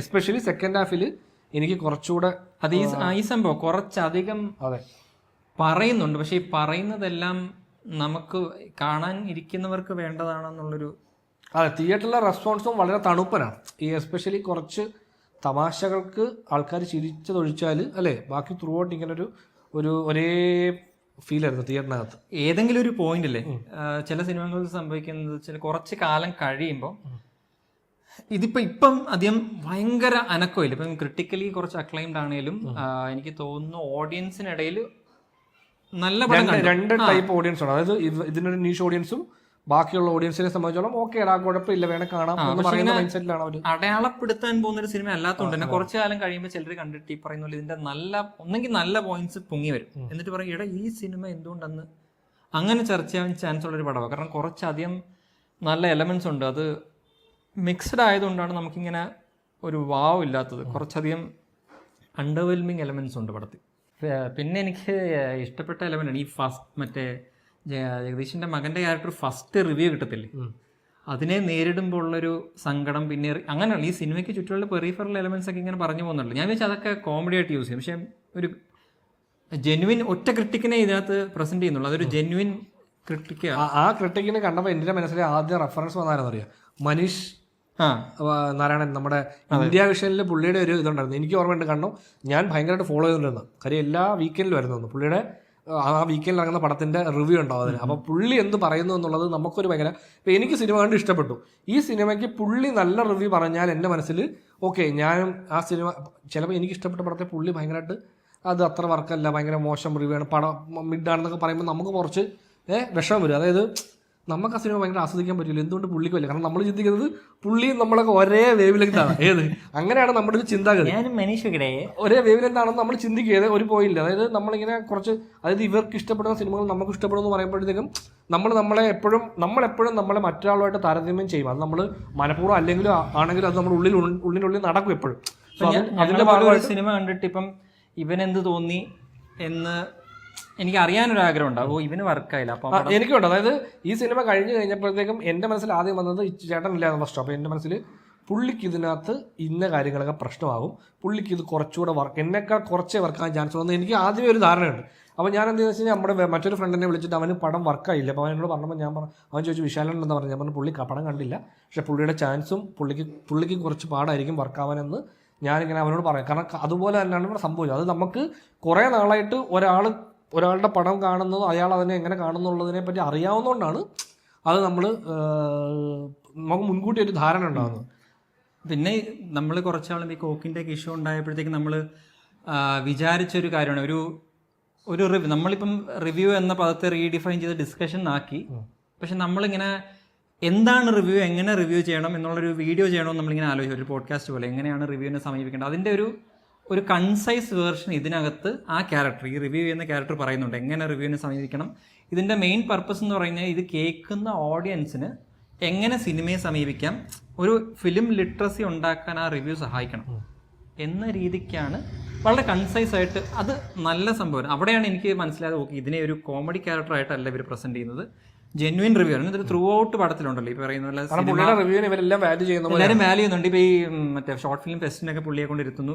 അപ്പൊ പുള്ളിയുമായിട്ടുള്ള ഇന്ററാക്ഷൻസ് അല്ലേ ഇതിപ്പം കുറെയൊക്കെ ഇതിന്റെ ഫിലിം മേക്കേഴ്സിന്റെ തലയ്ക്കകത്ത് നടക്കുന്ന കഥയാണ്. ഇപ്പൊ കോൺസ്റ്റന്റ്ലി ഒരു നല്ല റിവ്യൂവർ ആയിട്ടുള്ള ഇന്ററാക്ഷൻ. എന്തുകൊണ്ട് ആ പോയിന്റിലൊന്നും ഒരു ദേഷ്യവും ഈ ഫൈനൽ സ്പീച്ചിൽ പോലും ഒരു റിവഞ്ച് പോലല്ല, നിന്നെയൊക്കെ ആ ലൈനില്ല, വളരെ ശാന്തമായിട്ട് ഉള്ളൊരു ലൈനിലാണ് അത് ഡീൽ ചെയ്യുന്നത്. അതിന്റെ ഇമോഷൻ ഒരുപാട് ലൗഡ് അല്ലാത്ത രീതിയിലാണ് ഇമോഷൻ ത്രൂ ഔട്ട് പടത്തി. അതുകൊണ്ടായിരിക്കും പലർക്കും ഇമോഷണലി കണക്ട് ചെയ്യാൻ പറ്റുന്നത്. ഭയങ്കര ലൗഡ് അല്ലാത്ത ഇമോഷണൽ ഒരു അടിത്തട്ടുണ്ട്. ഈ മറ്റേ പുള്ളിയായിട്ട് പോയി സംസാരിക്കണം. ആദ്യം വലിയ കലിപ്പായിട്ട് വന്നിട്ട് താഴെ പുള്ളിയെടുത്ത് എന്തുകൊണ്ട് ഈ പടത്തിന് ഇപ്പോൾ ഒരു പ്രശ്നം ഉണ്ടായി എന്ന് ചോദിച്ചിട്ട് രണ്ടുപേരും ഇരുന്ന് സംസാരിക്കും. അതായത് പുള്ളി പറയുന്നുണ്ടല്ലോ, അത് സിനിമ എന്ന് പറയുന്ന ഒരു കൂട്ടായ്മയുടെ കാര്യം. അതെ അതെ. അപ്പോൾ അത് ഒരാൾക്ക് അത് നശിപ്പിക്കാനുള്ള അധികാരമില്ല. അത് ആർക്കൊക്കെ തോന്നിയ കുറച്ച് ഡൗട്ട്സിന്റെ ഒരു റെസൊല്യൂഷൻ പീസാണ് ആ സംഭവം. അപ്പൊ ആ സീൻ എനിക്ക് ഇഷ്ടമുള്ള ഒരു സംഭവം. സെക്കൻഡ് ഹാഫിൽ വരുന്നത് അതെ. അതിന്റെ പുള്ളിയുടെ എക്സ്പ്ലനേഷൻ കേൾക്കുമ്പോൾ നമ്മളിങ്ങനെ ആലോചിക്കും, ശരിയാണ്, ആ ആംഗിളും ശരിയാണല്ലോ. അതിനും ഒരു കൗണ്ടർ ഉണ്ട്, ഇവന്റെ ഭാഗത്തുനിന്നൊരു കൗണ്ടർ ഉണ്ട്. ഇപ്പൊ അതും എനിക്ക് വർക്കായ ഒരു കൗണ്ടറാണ്. നമ്മൾ ഏറ്റവും കൂടുതൽ ആ സിനിമയ്ക്ക് വേണ്ടി വർക്ക് ചെയ്യുന്ന ഒരാളുണ്ട്, അത് അങ്ങനെ വരാൻ വേണ്ടി അയാൾക്ക് ചുറ്റും അണിനിരക്കുന്നവരാണ് ബാക്കി എല്ലാവരും. അപ്പം ഒരു ഷിപ്പിനെ നയിക്കുമല്ലോ. അപ്പം ഒരു പരിധി വരെ അവന്റെ ന്യായത്തിൽ ആ സിനിമ ഡിലീറ്റ് ചെയ്യാൻ, പുള്ളി ഉദ്ദേശിച്ച പോലെ എത്തിക്കാൻ ചുറ്റുമുള്ളവർ സഹായിച്ചില്ലെങ്കിൽ പുള്ളിക്ക് അത് ഉപേക്ഷിക്കാനുള്ള റൈറ്റ് ഉണ്ടെന്നാണ് പുള്ളിയുടെ ഇതിൽ. ബാക്കി എല്ലാവർക്കും ക്യാഷൊക്കെ കിട്ടി അവർ തിരിച്ചു വീട്ടിൽ പോയി. അത് ഇടയ്ക്ക് നമ്മൾ ഇതിൽ എനിക്ക് തോന്നുന്നു ഈ റിവ്യൂസിനെ ചിലപ്പം ക്രിട്ടിസൈസ് ചെയ്യുന്ന സമയത്ത് അവർ പറയാറുണ്ടല്ലോ തിരിച്ച്. അതായത് സിനിമ ഈ പറഞ്ഞ പോലെ മറ്റേ അഭിനയിക്കുന്നവരെല്ലാവരും, അവർക്ക് അഭിനയിക്കുന്നവരും അതിനകത്തുള്ള ടെക്നീഷ്യന്മാർക്ക് എല്ലാവർക്കും പൈസ കൊടുത്തിട്ടുണ്ട്. മറ്റേ പറയുന്നില്ലേ, ഒരുപാട് പേരുടെ കഷ്ടപ്പാടാണെന്ന് പറയാൻ പറയുന്നില്ലേ, കഷ്ടപ്പെടുന്നതിന് അവരെ പേ ചെയ്യുന്നുണ്ട്. അവർക്ക് അതിൻ്റെ ഇത് കൊടുത്തിട്ടാണ് പൈസ കൊടുത്ത് അവരെ കൊണ്ട് ഫ്രീ ആയിട്ട് അവർ ചെയ്യില്ല, അവർക്ക് പൈസ കൊടുത്തു, അവരെ സെറ്റിൽഡാണ്, അങ്ങനെയാണ് ഉണ്ടാക്കുന്നത്. ഫൈനൽ ഔട്ട്പുട്ടിനെയാണ് നമ്മൾ ജഡ്ജ് ചെയ്യുന്നത്, നിങ്ങളുടെ കഷ്ടപ്പാടിനെ അല്ല ജഡ്ജ് ചെയ്യുന്നത്. ഈ സിനിമയിൽ അതിനെ വേറൊരു രീതി പറയുന്നുണ്ട്. അതായത് ഇവരെന്നെ പ്രോത്സാഹിപ്പിക്കുന്നത് എൻ്റെ കഷ്ടപ്പാടിനെയാണ്, എൻ്റെ എഫേർട്ടിനെയാണ് ഇവർ പ്രോത്സാഹിപ്പിക്കുന്നത്, അല്ലാതെ എൻ്റെ ഫൈനൽ ഔട്ട്പുട്ടിനെ അല്ല.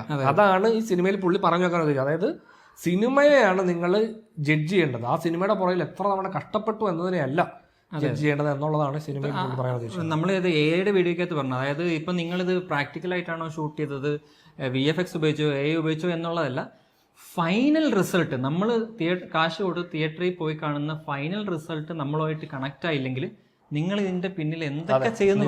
10 വർഷം അതിന്റെ പുറകിൽ പണിയെടുത്തു, 20 വർഷം പണിയെടുത്തു, 50 വർഷം പണിയെടുത്തു എന്ന് പറഞ്ഞാൽ പോലും ഔട്ട്പുട്ട് വർക്കായില്ല എങ്കിൽ വർക്കായില്ല എന്നുള്ളത്. അതായത് നിങ്ങൾ 50 വർഷം പണിയെടുത്തുകൊണ്ട് ഞങ്ങൾ അംഗീകരിച്ചു.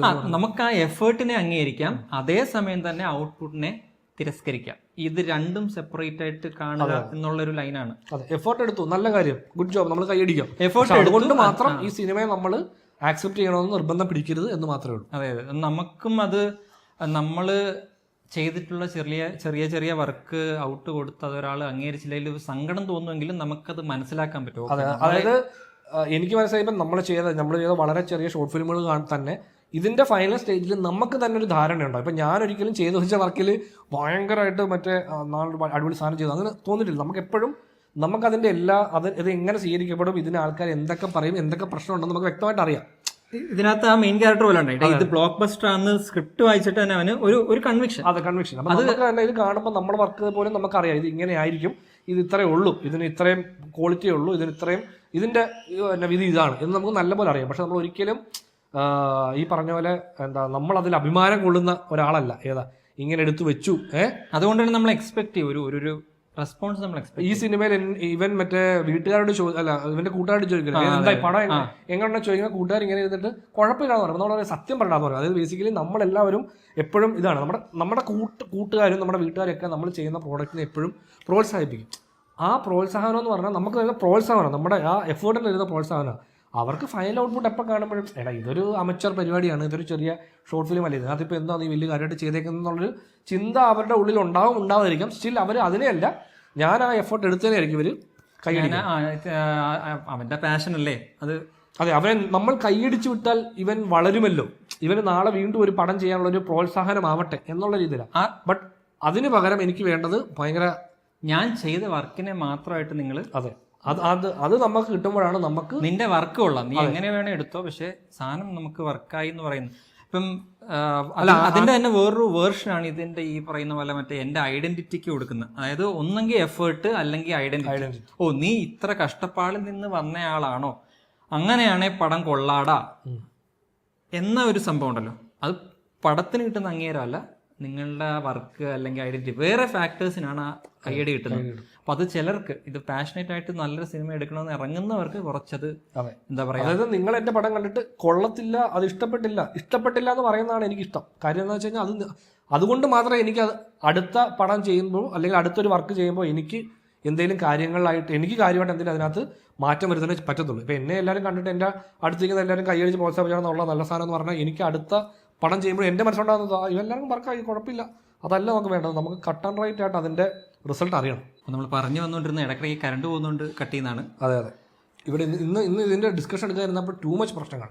പട്ടി കുരയ്ക്കുന്നു, അപ്പുറത്തെ കൊച്ചു കരയുന്നു, ഇവിടെ വോൾട്ടേജ് വേരിയേഷൻ, അവസാനം കറണ്ട് പോയി, പിന്നെ അല്ലേ പ്രകൃതി നമുക്ക് എതിരാണ് കേട്ടോ. അതെ, മോളിവുഡ് ടൈംസിനെ കുറിച്ച് നമ്മൾ മറ്റേ ശരിക്കും പറയുന്ന പോലെ മറ്റേ കർമ്മയില്ല എന്ന് പറഞ്ഞ് അല്ലെ, ദൈവത്തിൽ വിശ്വാസം ഇല്ല എന്ന് പറയുന്ന പോലെ ഇപ്പൊ പടത്തിൽ അങ്ങനെ ഒരു സാധനം ഉണ്ടല്ലോ, ഇനി ദൈവം ഇല്ലാന്ന് വിശ്വസിച്ച് കഴിയുമ്പോഴത്തേക്കും ദൈവം എന്ന് പറഞ്ഞ പടം തന്നെ ഇറങ്ങി അവന്റെ ലൈഫ് നശിപ്പിക്കുന്ന പോലെ. അതെ, ഇതിനെപ്പറ്റി നമ്മൾ പറഞ്ഞ പോലെ ഞാനിതിനൊക്കെ സപ്പോർട്ട് ചെയ്താണെന്ന് പറഞ്ഞിട്ട് ആണോ അങ്ങനെ കാണിച്ചു തരാം എന്ന് പറഞ്ഞിട്ട് ഇതൊക്കെ നശിപ്പിക്കുന്നു. കരണ്ട് പോട്ടെ എന്ന് പറഞ്ഞാൽ ബീളിങ് ഇങ്ങനെ.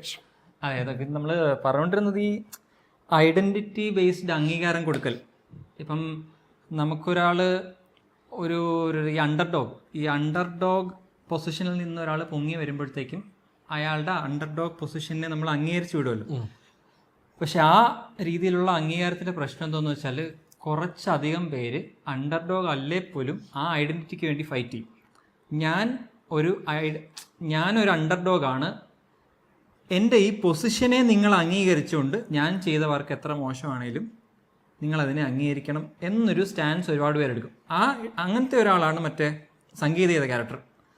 അവന് ഫസ്റ്റ് അവിടെ കൊടുക്കുന്നത് നേരത്തെ ഡിസൈഡ് ചെയ്തൊരു ഫാക്ടർ എന്ന് പറയുന്നുണ്ട്. പിന്നീട് അവൻ സ്റ്റേജിൽ കയറി ഞാൻ ഇദ്ദേഹത്തിൻ്റെ കണ്ടന്റ് കണ്ടു വളർന്നു വന്നയാളാണ്, ഞാൻ ഇതിനു മുമ്പ് ഒരു സിനിമ പോലും കണ്ടിട്ടില്ല, അതുകൊണ്ട് എനിക്ക് സിനിമയെക്കുറിച്ച് ഒന്നും അറിയത്തില്ല. അപ്പം ഈ മൗണ്ടി എന്ന കഥയുണ്ടല്ലോ, കേൾക്കുന്നയാൾക്ക് ഭയങ്കര രസമാണ്. അയ്യോ, സിനിമയെക്കുറിച്ച് ഒന്നും അറിയാത്ത ഒരാളെടുത്ത സിനിമയാണോ ഇത്, അങ്ങനെയാണെങ്കിൽ ഇത് നല്ല സിനിമ എന്നുള്ള സംഭവം ഉണ്ടല്ലോ. അതെ, അതായത് അവൻ ഇത്രയും കുറച്ച് കഴിവുകൾ കൊണ്ട് അവനൊരു പടം ചെയ്തില്ലേ എന്ന് ചോദിക്കുന്ന ഒരു സംഭവമുണ്ട്. ആ ലൈനിൽ ഒരു കല, അത് ഈ കലയെ ഇങ്ങനെ അതിൻ്റെ ചിലർ പറയാം അതിൻ്റെ ഫിൽം മേക്കറിൻ്റെ അവസ്ഥയിൽ നിന്ന് ആ കലയെ സെപ്പറേറ്റ് ചെയ്യാൻ പറ്റത്തില്ല എന്ന് പറയുന്ന പോലെ ഇതിനെ സെപ്പറേറ്റ് ആയിട്ട് കാണാൻ സാധിക്കാത്തൊരു സംഭവം. ഈ കല എത്ര മോശമാണെങ്കിലും എത്ര സിനിമാറ്റിക്കലി മോശമാണെങ്കിലും അതിനകത്തൊരു നല്ല രാഷ്ട്രീയം സംസാരിച്ചാൽ അത് മികച്ച സിനിമയായിട്ട് അംഗീകരിക്കപ്പെടും. അതാണ് നമ്മുടെ ഈ ഫെസ്റ്റിവലിന്റെ ഏറ്റവും വലിയ ഫെസ്റ്റിവൽ മൂവീസിന് എല്ലാത്തിനും അല്ല, ഒരു പരിധി വരെ നമ്മൾ ഫെസ്റ്റിവൽസിന് പോയി ഒരു ക്രൈറ്റീരിയ ഉണ്ട് അവിടെ. പേഴ്സണലി എനിക്കറിയാവുന്ന കുറച്ച് സംഭവങ്ങളുണ്ട്. ഞാൻ അങ്ങനത്തെ സിനിമകളിൽ വർക്ക് ചെയ്തിട്ടുണ്ട്. അതായത് ഒരു സിനിമയ്ക്കകത്ത് ഞാൻ വർക്ക് ചെയ്തിട്ട് അതിൻ്റെ ഔട്ട് കണ്ടിട്ട് അതിൻ്റെ ഡയറക്ടറോട് ഞാൻ പറഞ്ഞു ഈ സിനിമ കൊള്ളത്തില്ലെന്ന്. അതുകൊണ്ട് ഞങ്ങൾ അതിനുശേഷം പുള്ളിയെ കട്ട് ചെയ്തു. അത്ര സംഭവിച്ചു, കട്ട് ചെയ്തു. പക്ഷേ ആ സിനിമയ്ക്കെന്നല്ല, ആ സിനിമ ചെയ്തയാളിൻ്റെ അവസ്ഥയ്ക്കൊരു അംഗീകാരം കിട്ടി. ഞാൻ വിചാരിച്ച പോലെ തന്നെ ആ സിനിമയെക്കുറിച്ച് ആരും പരാമർശിച്ചില്ല, ഇത് നല്ല സിനിമയെന്ന് പറഞ്ഞില്ല. പക്ഷേ അവൻ്റെ അവസ്ഥ, അത് അവൻ്റെ അവസ്ഥയിൽ നിന്നുകൊണ്ടൊരു സിനിമ ഉണ്ടായി എന്നതിനൊരു അംഗീകാരം കിട്ടുകയും ചെയ്തു. ഇതിൻ്റെ വിഷയം എന്താണെന്ന് വെച്ചാൽ, ഈ സിനിമ ഷൂട്ട് ചെയ്യുന്ന സമയം തൊട്ട് അതിൽ പിന്നണിയിൽ വർക്ക് ചെയ്ത എല്ലാവർക്കും അറിയാം ഈ സിനിമ എങ്ങും എത്താൻ പോകുന്നില്ലെന്ന്. ആ സമയം തൊട്ടുള്ള ചർച്ച ഇവൻ്റെ ഈ അവസ്ഥ നമുക്ക് പ്രൊമോട്ട് ചെയ്യണം എന്നുള്ളതാണ്. കാരണം ആ പ്രൊമോഷന് ഒരു വാല്യൂ ഉണ്ടെന്ന് സിനിമ ചെയ്യുമ്പോഴേ തിരിച്ചറിയണം. അപ്പം അതൊരു ഡേഞ്ചറസ് ട്രെൻഡായിട്ട് എത്ര മോശം പ്രോഡക്റ്റ് നമുക്ക് സെല്ല് ചെയ്യാൻ ഇങ്ങനൊരു പോയിന്റ് ഉണ്ട്. അതിൻ്റെ ഒരു ചെറിയ വേർഷനാണ് സിനിമയ്ക്കകത്തുള്ളത്. അപ്പോൾ നമ്മുടെ ഐഡൻറ്റിറ്റി നമുക്ക് സെല്ല് ചെയ്യാമെങ്കിൽ പ്രോഡക്റ്റിൽ ശ്രദ്ധ കുറയുന്നു. അതാണ് നമ്മുടെ വിഷമം. നല്ല സിനിമയാണെങ്കിൽ ഓക്കെ. ഇത് ഇപ്പം എന്നെ സംബന്ധിച്ചോളം ഞാൻ അങ്ങനെ ഇങ്ങനെ ഒരാൾ കഷ്ടപ്പെട്ടെടുത്ത പടമായതുകൊണ്ട് അതിനെ അപ്രിഷ്യേറ്റ് ചെയ്യുന്ന പരിപാടി എനിക്കില്ല. എനിക്ക് കാണുന്ന പടം നന്നായാൽ മാത്രമേ അതിനെ അപ്രിഷ്യേറ്റ് ചെയ്യാൻ പറ്റത്തുള്ളൂ. അതിപ്പം ഏത് അവസ്ഥയിലൂടെ കടന്നു പോയി എടുത്താലും ആ സാധനം നന്നായില്ലെങ്കിൽ മെൻഷൻ ചെയ്യും നമ്മൾ. നമുക്ക് അതിനെ മാത്രമായിട്ട് ഒരിക്കലും അപ്രിഷ്യേറ്റ് ചെയ്യാൻ പറ്റില്ല. 10 കോടിക്കെടുത്ത പടത്തിൽ ഇത്രയും VFX ഉണ്ടോ, അത് നല്ല കാര്യം എന്ന് പറയും. പക്ഷേ അപ്പോഴും നമ്മൾ ആ സിനിമയുടെ ക്വാളിറ്റിയും കൂടെ നമ്മൾ നോക്കണം. ഈ സിനിമ ക്വാളിറ്റി ഇല്ലെങ്കിൽ നമ്മൾ 500 കോടിയുടെ പ്രവാസിന്റെ പടത്തിന് വരെ നമ്മൾ അതെ, അതായത് അത്രയും കോടി മുടക്കി ഇവർ എടുക്കുന്ന പടം കൊള്ളില്ലെങ്കിലും ഇവർ ഈ പറഞ്ഞ പോലെ എന്തൊക്കെ ചെയ്തിട്ടുണ്ട്, എത്ര വലിയ VFX ചെയ്തു, എത്ര വലിയ ആക്ഷൻ സീക്വൻസ് ചെയ്തെന്ന് പറയുന്നത് നമുക്ക് അതിലൊന്നും കാര്യമില്ല. എത്ര പേര് ആ ഷൂട്ടിങ്ങിൻ്റെ സ്പോട്ടിൽ ഒരുപാട് പേര് ഈ പറഞ്ഞ പോലെ അപകടത്തിൽ മരണപ്പെട്ടു എന്നൊക്കെ വരെ പറയാറുണ്ട് ഇല്ലേ. അതിനെയൊക്കെ ഇവർ ടൂൾ പോലെ ഉപയോഗിക്കാറുണ്ട്. അങ്ങനെ ചെയ്ത പടമാണ്, അത്രയും കഷ്ടപ്പെട്ടെടുത്ത പടമാണ്. ഫൈനൽ ഔട്ട്പുട്ട് ആണ്, അതാണ് ഓൺലി തിങ് മാറ്റേഴ്സ്. അത് നന്നാവോ മോശമാവോ, ഇതിൻ്റെ കഷ്ടപ്പാടിനെ നമുക്ക് ഈ അപ്രിഷ്യേറ്റ് ചെയ്യുക എന്ന് പറയുന്നത് അതുകൊണ്ട് ഈ സിനിമ നന്നാവുന്നില്ല.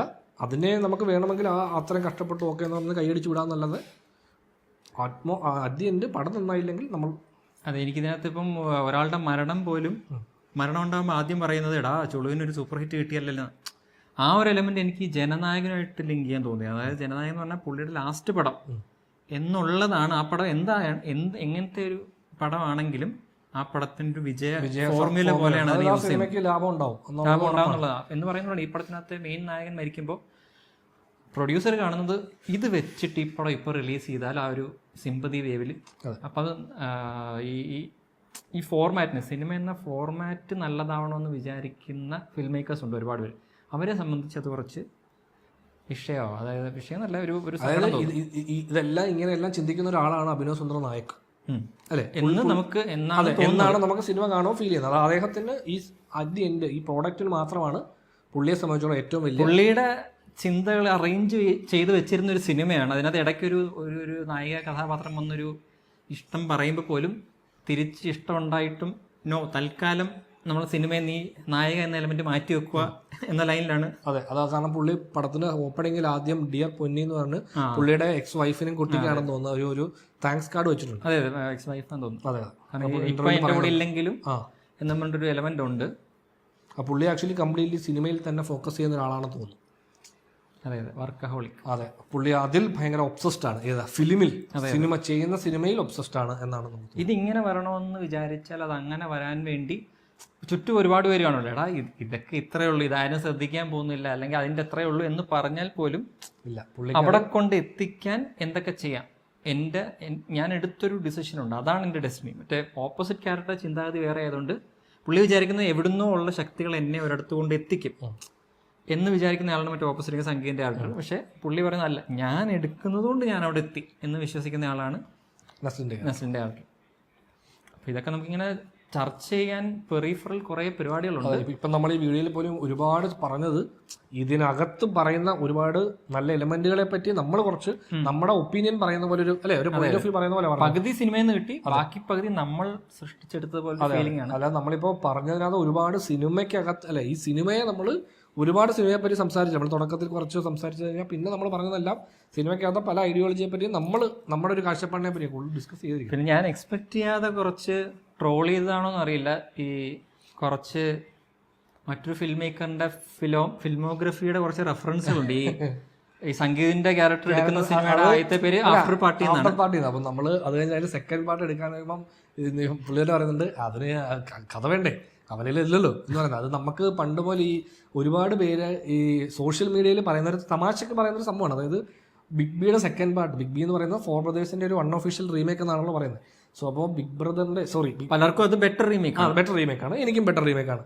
സോ ബിഗ് ബിയുടെ സെക്കൻഡ് പാർട്ട് ബിലാൽ എന്ന് പറഞ്ഞ പടം അനൗൺസ് ചെയ്തിട്ട് ഇപ്പോൾ കുറച്ച് വർഷമായല്ലോ. അപ്പോൾ എല്ലാവരും ചോദിക്കുന്നത് ഒരുപാട് പേര് കമന്റ് അടിക്കുന്നുണ്ട്, അവിടെ അതിന് ആദ്യം ഫോർ ബ്രദേഴ്സിന് സെക്കൻഡ് പാർട്ട് ഇറങ്ങിയാലല്ലേ പുള്ളിക്ക് അത് അതിൽ നിന്ന് എടുക്കാൻ പറ്റുമോ എന്ന് പറയുന്ന ആ ഒരു ഫൺ എലമെന്റ്. അതിനെ ബേസിക്കലി ഇപ്പം ഞാൻ പറയുകയാണെങ്കിൽ ആ ഫോർ ബ്രദേഴ്സ് കോപ്പി അടിച്ചൊരു പടം എടുത്തതിനപ്പുറത്തേക്ക് ഫോർ ബ്രദേഴ്സിനേക്കാൾ ബെറ്റർ ഒരു പടമായിട്ടാണ് ബിഗ് ബി എനിക്ക് ഫീൽ ചെയ്തിട്ടുള്ളത്. ഞാനും ഫോർ ബ്രദേഴ്സ് കണ്ടതാണ്. ആ സിനിമ കാണുമ്പോൾ നമുക്ക് അത്ര വലിയ ഇമ്പാക്ട് ഒന്നുമില്ല, ജസ്റ്റ് ഭയങ്കര ജനറിക് ഫിലിം, അവിടെ വിദേശത്തൊക്കെ ഇറങ്ങുന്ന ഒരു ജനറിക് ആക്ഷൻ പടം എന്ന് പോലും പറയുന്നത് അത്രയും ആക്ഷൻ ഒന്നും ഇല്ല ആ പടത്തിൽ. ഒരു ജനറിക് പടമാണ്. അപ്പോൾ അതിനെ എടുത്തിട്ട് മലയാളത്തിനെ സംബന്ധിച്ച് ഒരു പുതിയ സിനിമാറ്റിക് ലാംഗ്വേജ് ഉള്ള ഒരു സിനിമ, അതായത് ഒരു പുതിയ ഐഡന്റിറ്റി ഉണ്ടാക്കാൻ പോലും ആ ഡയറക്ടർ സാധിച്ചിട്ടുണ്ട് ഒരു ജനറിക് പടത്തിനെ എടുത്ത്. അതാണ് ഇൻസ്പിറേഷന്റെ ഒരു ബെറ്റർ വേർഷൻ വേണേ പറയാം. അതെ. അപ്പോൾ ഇതില് ഈ ആഫ്റ്റർ പാർട്ടി എന്ന് പറയുമ്പോൾ നമുക്ക് ഒരു കണക്ട് ചെയ്യാൻ ബാച്ചിലർ പാർട്ടി. സോ അങ്ങനെ നമ്മൾ പറഞ്ഞതേ ഉള്ളൂ. ഇപ്പോൾ അതാണ് പുള്ളി ഉദ്ദേശിച്ചതെന്ന് നമുക്കറിയില്ല, ഇത് നമ്മളുടെ ഒരു ഇന്റർപ്രിട്ടേഷൻ മാത്രമാണ്. പിന്നെ ആക്ച്വലി പുള്ളിയുടെ ഇൻസ്പിറേഷൻ ആയിട്ടുള്ള മനോജ് നായക് ശ്യാമളൻ, RGV അവരെ പറ്റിയൊക്കെ പറയുന്നത് ഈ ബേസിക്കലി RGVയുടെ സ്റ്റിക്കർ കീറാനേ കുറച്ച് ഡിലേ വരുത്തുന്നത്. അത് നമ്മളെപ്പോഴും ഈ RGV ഒക്കെ എനിക്കും ഈ പറഞ്ഞ പോലെ ആ ഇനിഷ്യൽ ടൈമിൽ ഭയങ്കര ഇൻട്രസ്റ്റ് ഉള്ള, കാരണം പണ്ട് നമ്മൾ കമ്പനിയൊക്കെ ഈ ഇത് VCR ഒക്കെ ഇട്ട് കണ്ട സമയത്ത് കമ്പനി കാണാനുള്ള ഫസ്റ്റ് ഇൻസ്പിറേഷൻ എന്തായിരുന്നു, ലാലേട്ടൻ അഭിനയിക്കുന്ന ഹിന്ദി പടം എന്നുള്ള ഇതിലാണ് കമ്പനി കാണുന്നത്. പക്ഷെ കമ്പനി കാണുമ്പോൾ നമുക്ക് അവിടെ ഗ്യാങ്സ്റ്റർ പടത്തിന്റെ ഒരു ഭയങ്കര ഒരു സ്റ്റൈൽ അതാണല്ലോ, അത് ഭയങ്കര രസമാണ്. അന്ന് അതിനുശേഷം സർക്കാർ കാണുന്നു. ഈ ഗ്യാങ്സ്റ്റർ പടത്തിലെ പോലീസ് ക്യാരക്ടറിനെ റീഡിഫൈൻ ചെയ്യുന്ന ഒരു രീതിയല്ല, ഭയങ്കര കൂളായിട്ട് ഭയങ്കര കാഷ്വലായിട്ട് സ്ഥിരം മാസ് ഇതായിട്ട് നടന്നു വരിക, അങ്ങനെയൊന്നും ചെയ്യാതെ ഒരു വളരെ ഒരു ഓഫീസിൽ ജോലി ചെയ്യുന്നല്ലേ, നമ്മളൊരു ബേസിക്കലി ഒരു കോർപ്പറേറ്റ് ഓഫീസിൽ ജോലി ചെയ്യുന്ന ആളെ പോലെയാണ് പുള്ളി. അതിനകത്ത് ഒരു പോലീസ് ഓഫീസർ നിന്നെ പോലെ കുറേ എണ്ണത്തിനെ കണ്ടിട്ടുണ്ടെന്നുള്ള ലൈനിലാണ് പുള്ളി ഭയങ്കര ക്യാഷ്. അപ്പം നമുക്ക് അന്ന് ഈ കമ്പനി കാണുന്ന സമയത്തും എനിക്കൊന്നും ഞാൻ കണ്ട ആദ്യത്തെ RGV പടം കമ്പനിയാണെന്ന് തോന്നുന്നു. അതിനുശേഷമാണ് പിന്നീട് പുള്ളിയുടെ പടങ്ങൾ കണ്ടത്. എനിക്ക് സർക്കാർ ഭയങ്കര ഇഷ്ടമുള്ള പടമാണ്. അതുപോലെ പുള്ളിയുടെ കുറച്ച് ഹൊറർ ഫിലിംസ് ഉണ്ടല്ലോ, ഇപ്പൊ രംഗീലയൊക്കെ കണ്ടിട്ടുണ്ട് നമ്മൾ. രംഗീല അതുപോലെ എനിക്കൊന്ന് രംഗീലയായിരിക്കും ഞാൻ ആദ്യം കണ്ട പടം തോന്നുന്നു. പക്ഷെ അന്ന് നമുക്ക് RGV എന്ന് പറഞ്ഞൊരു പേരില്ല, സിനിമയാണ് നമ്മൾ കാണുന്നത്. ഹിന്ദി പടങ്ങൾ ഒരുപാട് കാണുമായിരുന്നു വീട്ടിൽ. അപ്പോൾ അങ്ങനെ നമുക്ക് പേരറിയാത്ത ഒരുപാട് പടങ്ങൾ കണ്ടിട്ടുണ്ട്. ആ കൂടുതൽ ഈ രംഗീലയൊക്കെ രംഗീലെ പാട്ടൊക്കെ ഭയങ്കര ഹിറ്റാണ്. അപ്പം അങ്ങനെ RGV എന്ന് പറയുന്നതും ഈ പറഞ്ഞ കുറെ ഭയങ്കര ഇൻസ്പിറേഷനിലാണ് ആ സമയത്ത്. കാരണം പുള്ളിയുടെ ഭയങ്കര സ്റ്റൈല് ഭയങ്കര രസമാണ് പുള്ളിയുടെ. പിന്നെ ഒമാൻഷസിന്റെ കൂട്ടത്തിൽ മറ്റേ ആ ഒരു ഹൊറർ സീനില്ലേ, മറ്റേ ഇതിലെ ആകാശാങ്കർ ഇവൻ എടുക്കുന്ന സിനിമയ്ക്ക് മാത്രം വേറൊരു സിനിമാറ്റിക് ലാംഗ്വേജ്, അതായത് ഈ സിനിമ എടുക്കുന്ന അഭിനവ് സുന്ദരാണല്ലോ, അപ്പോൾ ആ സിനിമാറ്റിക് ലാംഗ്വേജ് സെപ്പറേറ്റ് ചെയ്തുകൊണ്ട് സിനിമയ്ക്കകത്തെ ഡയറക്ടർക്ക് വേറൊരു ഇത് കൊടുക്കാൻ വേണ്ടി അവൻ ചെയ്യുന്ന ഷോർട്ട് ഫിലിം ഒരു ഡിഫറൻസിയേഷൻ കൊടുക്കാൻ ശ്രമിച്ചിട്ടുണ്ട്. അതൊക്കെ കുറച്ച് രസകരം. ഞാൻ ഇവൻ ഇനിഷ്യലി ഇവന്റെ ഫസ്റ്റ് ഹൊറർ ഇത് പറയത്തില്ല, മറ്റേ ചെസ് സീൻ, ആ ചെസ് സീക്വൻസ് വരുമ്പോൾ നല്ല വൃത്തിക്ക് എടുത്താണ്. പിന്നെ ഇവർ ഞാൻ ആ സീൻ വെയിറ്റ് ചെയ്യുക, അതായത് ഇവൻ ഈ ലൈറ്റ് കുറയട്ടെ, നമുക്ക് മെഴുകുതിരി വട്ടത്തിൽ മാത്രം ഷൂട്ട് ചെയ്യാന്നൊക്കെ പറയുമ്പോൾ ഞാൻ വെയിറ്റ് ചെയ്യുവാണ് ഇതിന്റെ റിസൾട്ട് ആ വീഡിയോ ക്യാമറയിൽ എങ്ങനെ എടുക്കും. കാരണം നമുക്കറിയാം, നമ്മളിത് അനുഭവിച്ചിട്ടുണ്ട്. നിക്കോൺ D90 ഷോർട്ട് ഫിലിം എടുത്ത് തുടങ്ങിയ ആൾക്കാരാണ്. അതെ. അപ്പോൾ നമുക്കറിയാം അതിന്റെ. ഞാൻ D90 ഇതേപോലെ തന്നെ മെഴുകുതി വെട്ടത്തില്ല എന്റെ ഫസ്റ്റ് ഷോർട്ട് ഫിലിം. ഞാൻ ഇതൊരു മെഴുകുതി വെട്ടം, ഒരു ബൾബ്, എനിക്ക് ഒരു ബൾബിന്റെ വെട്ടത്തിൽ തന്നെ വേണമെന്ന് പറയുന്നത്. പിന്നെ D90 നോക്കുമ്പോ എവിടെ ബൾബ്, എവിടെ ബൾബിന്റെ വെട്ടം മാത്രമേ ഉള്ളൂ, ബാക്കി ഒന്നും കാണാൻ വയ്യ. അതുകൊണ്ട് ചില സാധനങ്ങൾ എന്നെ വല്ലാണ്ട് റിലേറ്റ് ചെയ്തു. ഇത് എന്റെ കഥ, ഞാൻ എവിടെയും പറഞ്ഞിട്ടില്ലല്ലോ ഈ സാധനം കിട്ടി എന്നുള്ളൊരു എലമെന്റും ഉണ്ട്. ആ സംഭവം ആണ് എനിക്ക് ഇഷ്ടപ്പെട്ട കുറച്ച്. പക്ഷെ ഇത് എൻ്റെ ഇത് റിലേറ്റബിലിറ്റി വേറൊരു ഓഡിയൻസിന് ഉണ്ടാവണമെന്നില്ല. അതുകൊണ്ടാണ് ഞാൻ പറയുന്നത് ഈ പടം വർക്കാവാൻ ചാൻസ് കുറവാണ്. എല്ലാവരുടെയും കപ്പ് ഓഫ് ടീ ആവണമെന്നില്ല. ഇപ്പം നമ്മുടെ തന്നെ ഫുൾ കപ്പ് ഓഫ് ടീ അല്ല, പക്ഷെ ഈ കപ്പ് നമുക്ക് ഇഷ്ടപ്പെട്ടു. അതിൽ ചായയുടെ അളവ് ഇച്ചിരി കുറവാണെന്ന് ഈ പറയുന്ന പോലെ ശ്രമം കൊള്ളാം. പടത്തിനകത്ത് തന്നെ അവന്റെ അച്ഛനും അമ്മയും പറയുന്നതല്ല, നല്ല എഫേർട്ടാണ്. പക്ഷെ എനിക്ക് ഈ പറയുന്ന ഫൈനൽ പ്രോഡക്റ്റിനോട് ഈ അമിതാഭ് സുന്ദറിന്റെ ചിന്തകളാണ് ഇങ്ങനെ അറേഞ്ച് ചെയ്ത് വെച്ചത്. അത് ആ ചിന്തകളിൽ തന്നെ നമുക്ക് ഒരുപാട് ഇഷ്ടപ്പെട്ട ചിന്തകൾ, എന്നാൽ നമുക്ക് അത്ര ഓക്കെ ആയിട്ടുള്ള ചിന്തകൾ, ഇന്റലിജന്റ് പരിപാടികളാണ്. ഈ പറയുന്ന പോലെ പല സിനിമകളിൽ ഈ ബ്ലാക്ക് മണി എന്താണെന്ന് നമ്മളിങ്ങനെ അത് വെച്ച് കളിക്കുന്നുണ്ടല്ലോ, അത് കൃത്യമായിട്ട് എക്സ്പ്ലനേഷൻ സീൻ, അതും നമുക്കൊരു എക്സ്പീരിയൻസ് ഞങ്ങൾക്ക് ആക്ച്വലി അതിലും ഒരു എക്സ്പീരിയൻസ് ഉണ്ട്. ഇതുപോലെ തന്നെ നമ്മുടെ അടുത്ത് ഒരു ഇത്ര രൂപ ബജറ്റിൽ ഒരു പടം എടുക്കാം, എന്നുള്ളൊരു ചെറിയൊരു ഇത് വന്നിട്ടുണ്ടായിരുന്നു. അപ്പോൾ അന്ന് ഇങ്ങനെ നമ്മൾ അറിയിച്ചാൽ എന്താണെന്ന് പിന്നീടാണ് നമുക്ക് മനസ്സിലായത്. എന്താണ് സാർ ഈ ബ്ലാക്ക് മണി എന്ന് ചോദിക്കുമ്പോൾ ഒരു എക്സ്പ്ലനേഷൻ നമുക്ക് കിട്ടി. ഇത് ഇത്ര സാധനത്തിന് ഇത്ര എടുക്കാൻ പറ്റിയാൽ ഇങ്ങനെ സംഭവിക്കും, അതുകൊണ്ടാണ് ഇത് ബ്ലാക്ക് മണി ആവുന്നത് എന്നും പറഞ്ഞ് നമ്മളും അതുപോലെ ഒരു പ്രൊഡ്യൂസറെ കണ്ടിട്ടുണ്ട്. അപ്പോൾ അതേപോലൊരു സീൻ ഇതിനകത്തുണ്ട്, ഒരു ബ്ലാക്ക് മണി എക്സ്പ്ലനേഷൻ. എനിക്ക് ഒരുപാട് പേര് ഇതിനെ ഈ ബ്ലാക്ക് മണി സിനിമയിൽ കേട്ടിട്ടുണ്ടെങ്കിൽ എനിക്ക് തോന്നുന്നില്ല എല്ലാവർക്കും കൃത്യമായ ഐഡിയ ഉണ്ടെന്ന്. അല്ല, അത് ഒരുപാട് പേർക്ക് ഇത് എങ്ങനെയാണ് സിനിമയിൽ ഇത് ഉപയോഗിക്കുന്നത് അറിയാം. അപ്പോൾ അതിൻ്റെ ഒരു പ്രോപ്പർ എക്സ്പ്ലനേഷൻ വിത്ത് മറ്റേ വീഡിയോ ആനിമേഷൻ ഉള്ളത് കൊണ്ട് ഒരുപാട് പേർക്ക് അത് കറക്റ്റായിട്ട് മനസ്സിലാവും. അത് അങ്ങനെയുള്ള കുറച്ച് സംഭവങ്ങൾ രസമാണ്. പക്ഷെ അത് സിനിമ കാണാനിരിക്കുന്ന ഓഡിയൻസിന് അത് ആ പോയിന്റിൽ സെക്കൻഡ് ഹാഫിന്റെ അവസാന പോയിന്റ് അത് ഇവൻ തകർന്ന് നിൽക്കുമ്പോഴത്തേക്കും ഇവൻ തകർന്ന് നിൽക്കുന്നുണ്ട് എല്ലാവരും എക്സ്പെക്ട് ചെയ്യുന്നുണ്ടോ ഇമോഷണൽ സീനാണ്. പക്ഷെ അവിടെ കിട്ടുന്ന നമുക്ക് ബ്ലാക്ക് മണി എക്സ്പ്ലനേഷൻ സീനാണ്. ഓ ഇതാണോ സംഭവം, അങ്ങനെയാണ് കുഴപ്പമില്ല എന്നുള്ള. അപ്പം പക്ഷെ എനിക്ക് തോന്നുന്നു ഇത് ഇച്ചിരി ഡിസ്റ്റൻസ് ഇട്ട ആളുകൾ കുറച്ച് കാലം കഴിഞ്ഞിട്ട് വെറൈറ്റി ആയിട്ടുള്ളൊരു ഈ സിനിമ OTT റിലീസിന് ശേഷം ഇതിന്റെ ഒരുപാട് സീക്വൻസുകൾ ഒരുപാട് പേർക്ക് ഭയങ്കരമായിട്ട് സ്പായുടെ കേസ് പോലെ സ്പായ ഒരു സിനിമ ഫുള്ളി ആയിട്ട് എടുക്കുവാണെങ്കിൽ സിനിമ ആയോ എന്ന് ചോദിച്ചാൽ ഇല്ല, ഏറ്റക്കുറച്ചിലുണ്ടെങ്കിലും പക്ഷെ ഓരോ സെഗ്മെന്റ് ഓരോ എപ്പിസോഡിക്കലായിട്ട് അത് കാണാൻ കുറച്ച് ഓഡിയൻസ് ഉണ്ട്, അതിനകത്ത് ഒരു ഫണ്ടുണ്ട് എന്നുള്ളതാണ്. നമ്മൾ ഈ റിയാക്ഷൻ ചാനലുകളെ പോലെ ഒരു എലമെന്റ് ഇതിനകത്ത് വെച്ചിട്ടുണ്ട്. അതായത് അവൻ ഒരാളെ ഒരു സിനിമ കാണിച്ചിട്ട് അവരുടെ റിയാക്ഷൻ ഷൂട്ട് ചെയ്യുമല്ലോ, അത് കാണാൻ ഒരു വാല്യൂ ഉണ്ടെന്നാണ് തോന്നുന്നു പുള്ളി പറഞ്ഞു വെക്കുന്നത്. അതായത് നമ്മളെടുത്ത സിനിമ മറ്റുള്ളവർ റിസീവ് ചെയ്യുന്ന കാണുന്ന സംഭവം. അതായത് ഒരുപാട് പേര് ചോദിക്കേണ്ടത് റിയാക്ഷൻ ചാനലുകൾ എന്തിനാണ്, എന്തുകൊണ്ട് റിയാക്ഷൻ ചാനലുകൾ ഒരുപാട് നല്ല വ്യൂവേഴ്സും സബ്സ്ക്രൈബേഴ്സും ഉള്ള ചാനലുണ്ട്. പിന്നെ എപ്പോഴും നമ്മൾ കുറച്ചുപേര് അഭിനയിക്കുന്നത് കൊണ്ട് തന്നെ അതിനോടുള്ള വാല്യൂം കുറെ പേർക്ക് പോയിട്ടുണ്ട്. പക്ഷേ ജെന്യുവിൻ ഒരു റിയാക്ഷൻ എനിക്കും പേഴ്സണലി കാണാൻ ആഗ്രഹമാണ്. ഒരാളൊരു നമുക്ക് ഇഷ്ടപ്പെട്ട ഒരു എലമെന്റ് നീ പൊതുവെ അത് തന്നെ, അതായത് നമുക്ക് ഇഷ്ടപ്പെട്ട ഒരു വർക്ക് മറ്റൊരാൾ കാണുമ്പോൾ അയാൾക്ക് അത് എന്ത് ഫീൽ അയാൾക്കും അതേ പോയിന്റ്സ് ഇഷ്ടപ്പെട്ടു ആ സംഭവം ഒരു കമ്പാരിസൺ. അതുകൊണ്ടാണ് പല റിയാക്ഷൻ വീഡിയോസിനുള്ള വ്യൂസ്. അല്ല, എനിക്ക് അതിൽ നിന്ന് കുറച്ച് പഠിക്കാനും പറ്റിയിട്ടുണ്ട്. അതായത് നമ്മളിവിടെ ഏറ്റവും ഹൈ മൊമെന്റ് ആയിട്ട് കാണുന്ന ഒരു സിനിമ അല്ലെങ്കിൽ ഒരു സീക്വൻസ് നമ്മളൊരു വിദേശി കാണുമ്പം അവർക്കത് ഒന്നുമല്ല. അവരിങ്ങനെ കണ്ടിട്ടിരിക്കുക, അവര് മറ്റേ ചിലപ്പോൾ വാവെന്ന് വെച്ചാൽ മുഖത്ത് പ്രത്യേകിച്ച് അല്ല, ജെന്വിൻ ആയിട്ടുള്ള കുറച്ച് ചാനൽസ് ഉണ്ട്. അവരുടെ കേൾക്കുന്നത് അവർക്ക് അതിനെ ലിങ്ക് ചെയ്യുന്ന ഫണ്ടമെന്റൽ കുറെ സാധനങ്ങളില്ല. ഇപ്പം ഞാൻ കണ്ടിട്ടുള്ള മറ്റേ മഹേഷിന്റെ പ്രതികാരം, അത് മലയാളികളുടെ ഫേവറേറ്റ് സിനിമകളിലൊന്നാണ്. പക്ഷേ അതിനകത്ത് റിലേറ്റബിൾ എലമെന്റ്സ് ഒന്നും റിലേറ്റ് ചെയ്യാൻ പറ്റാത്തൊരു ഓഡിയൻസ് ആണ് വിദേശത്തുള്ളത്. അപ്പോൾ അവർക്ക് ഒരു പ്ലെയിൻ സിനിമയാണ്, അതിനകത്ത് കുറച്ച് ഇന്റലിജന്റ് റൈറ്റിംഗ് ഉണ്ടെങ്കിലും അതിനകത്ത് ആ റിലേറ്റിംഗ് എലമെന്റ്സ് ഒന്നും അവർക്ക് ടച്ച് ചെയ്തില്ല. അപ്പൊ നമുക്കത് എന്താ പറയാ, പിന്നെ അവരൊരിക്കലും നമ്മളെ ഭയങ്കര ഹാർഷായിട്ട് ക്രിട്ടിസൈസ് ചെയ്യുന്നില്ല.